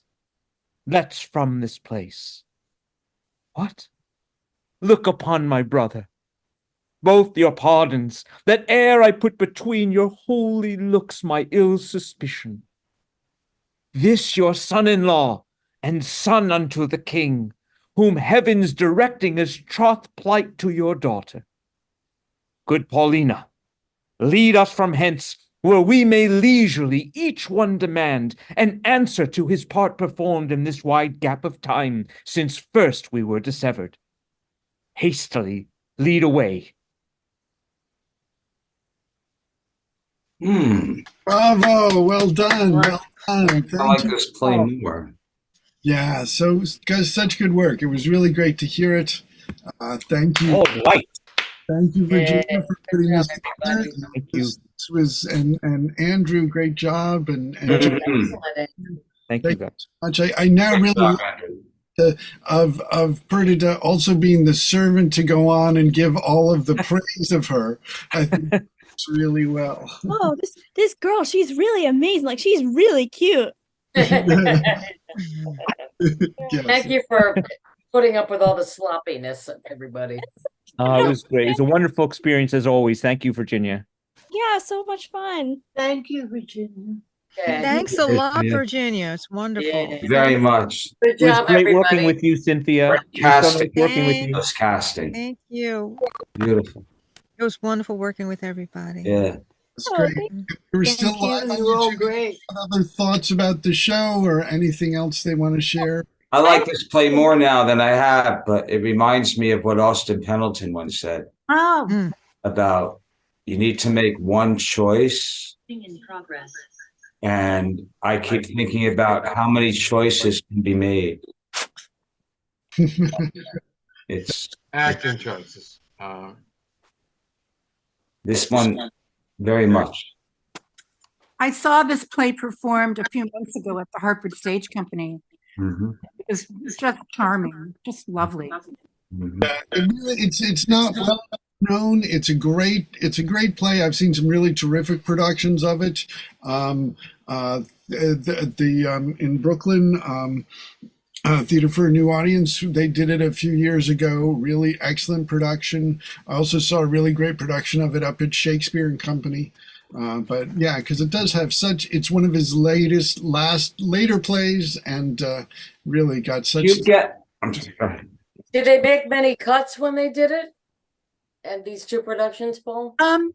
They didn't do that many cuts at the production I saw at the Hartford Stage Company, but they did incorporate roving musicians. That they used Hart School of Music students to play the instruments. It was just so charming and so intimate, an unbelievably intimate theater. I don't know if you've been there before. Did they have a dozen satyrs come in and dance? I don't think they did. Satyrs? That is, Yeah, that was the one scene. It's like, yes, enter the dance of a dozen 12 satyrs, and it's like, Yeah, the four groups Well, of yeah. 3 tradesmen, I think. Right. I mean, the way this play has portrays rustic life to such an extent. Now is that unique to Shakespeare? I That's mean, a long other tradition. plays have things like this. Well, as you like it. Yeah. Well, but this is like Just more. rustic. Yeah. Yeah, the whole Yeah. imaginary pastoral tradition goes all the way back That to sheep time. sharing and everything, and the shepherds. I mean, as you like it doesn't really have that. Exit Pursuit by a Bear. Oh, is- That too. I mean, okay, that's really weird.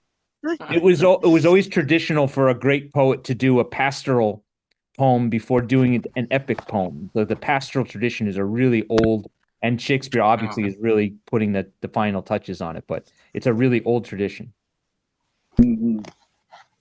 Well, all right, yeah. Well, okay. So there is, as you like it, and other. Well, I mean, there's all kinds of stuff. He's got a bunch of plays set in that forest. But this is not set in that forest, but it's also a rustic play. The Forest of Arden. There are several plays, right? That has some parts of it take place in the Forest of Arden. Yeah. But this is not in the Forest of Arden. It's rustic. It's shepherds and it's in the fields. With the thing being, of course, play is also famous for like, on the coast of Bohemia, which has no coastline. You know, And Right. the Isle of Other- Delphi, which is not an island. He got mixed up with the Isle of Delos. Yeah. But And it's like, yeah, I already sent them, and it's been 23 days, and it's sort of like, wow, you know, so she's in prison for all that time. Wow. and another big thing with the pastoral stuff is that it was always meant, especially by Shakespeare, to be a nice distinction from the court.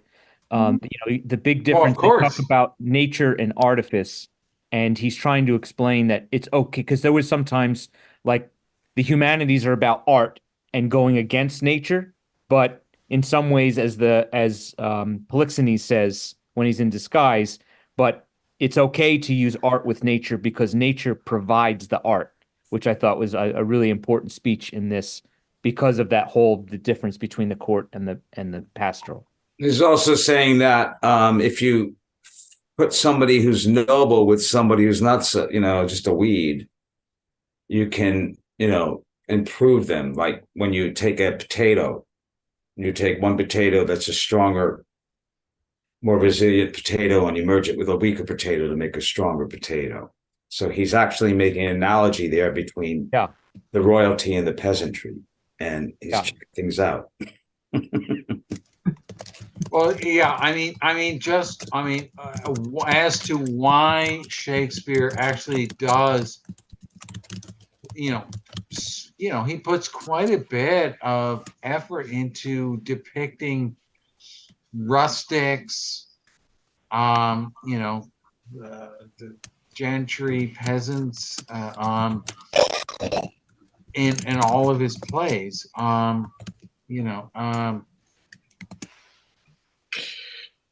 Yeah. And the way he puts, because he creates these vivid characters, like this play has these vivid characters, the shepherds, and all the people that live there. And then this isn't the only play.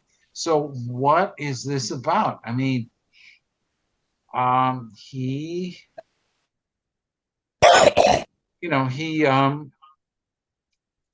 It's obviously, okay, it's an entertaining distinction between the nobles, the court, but there's more to it. And then all the clowns that Shakespeare creates and the common people that are in so many plays. That's one of the most fascinating things about Shakespeare. He doesn't just, and supposedly Shakespeare wasn't smart enough to really know what the court was really like. Some people say, right? But so then, but he seems to create this whole spectrum. If it wasn't for those peasants, that little girl would have died.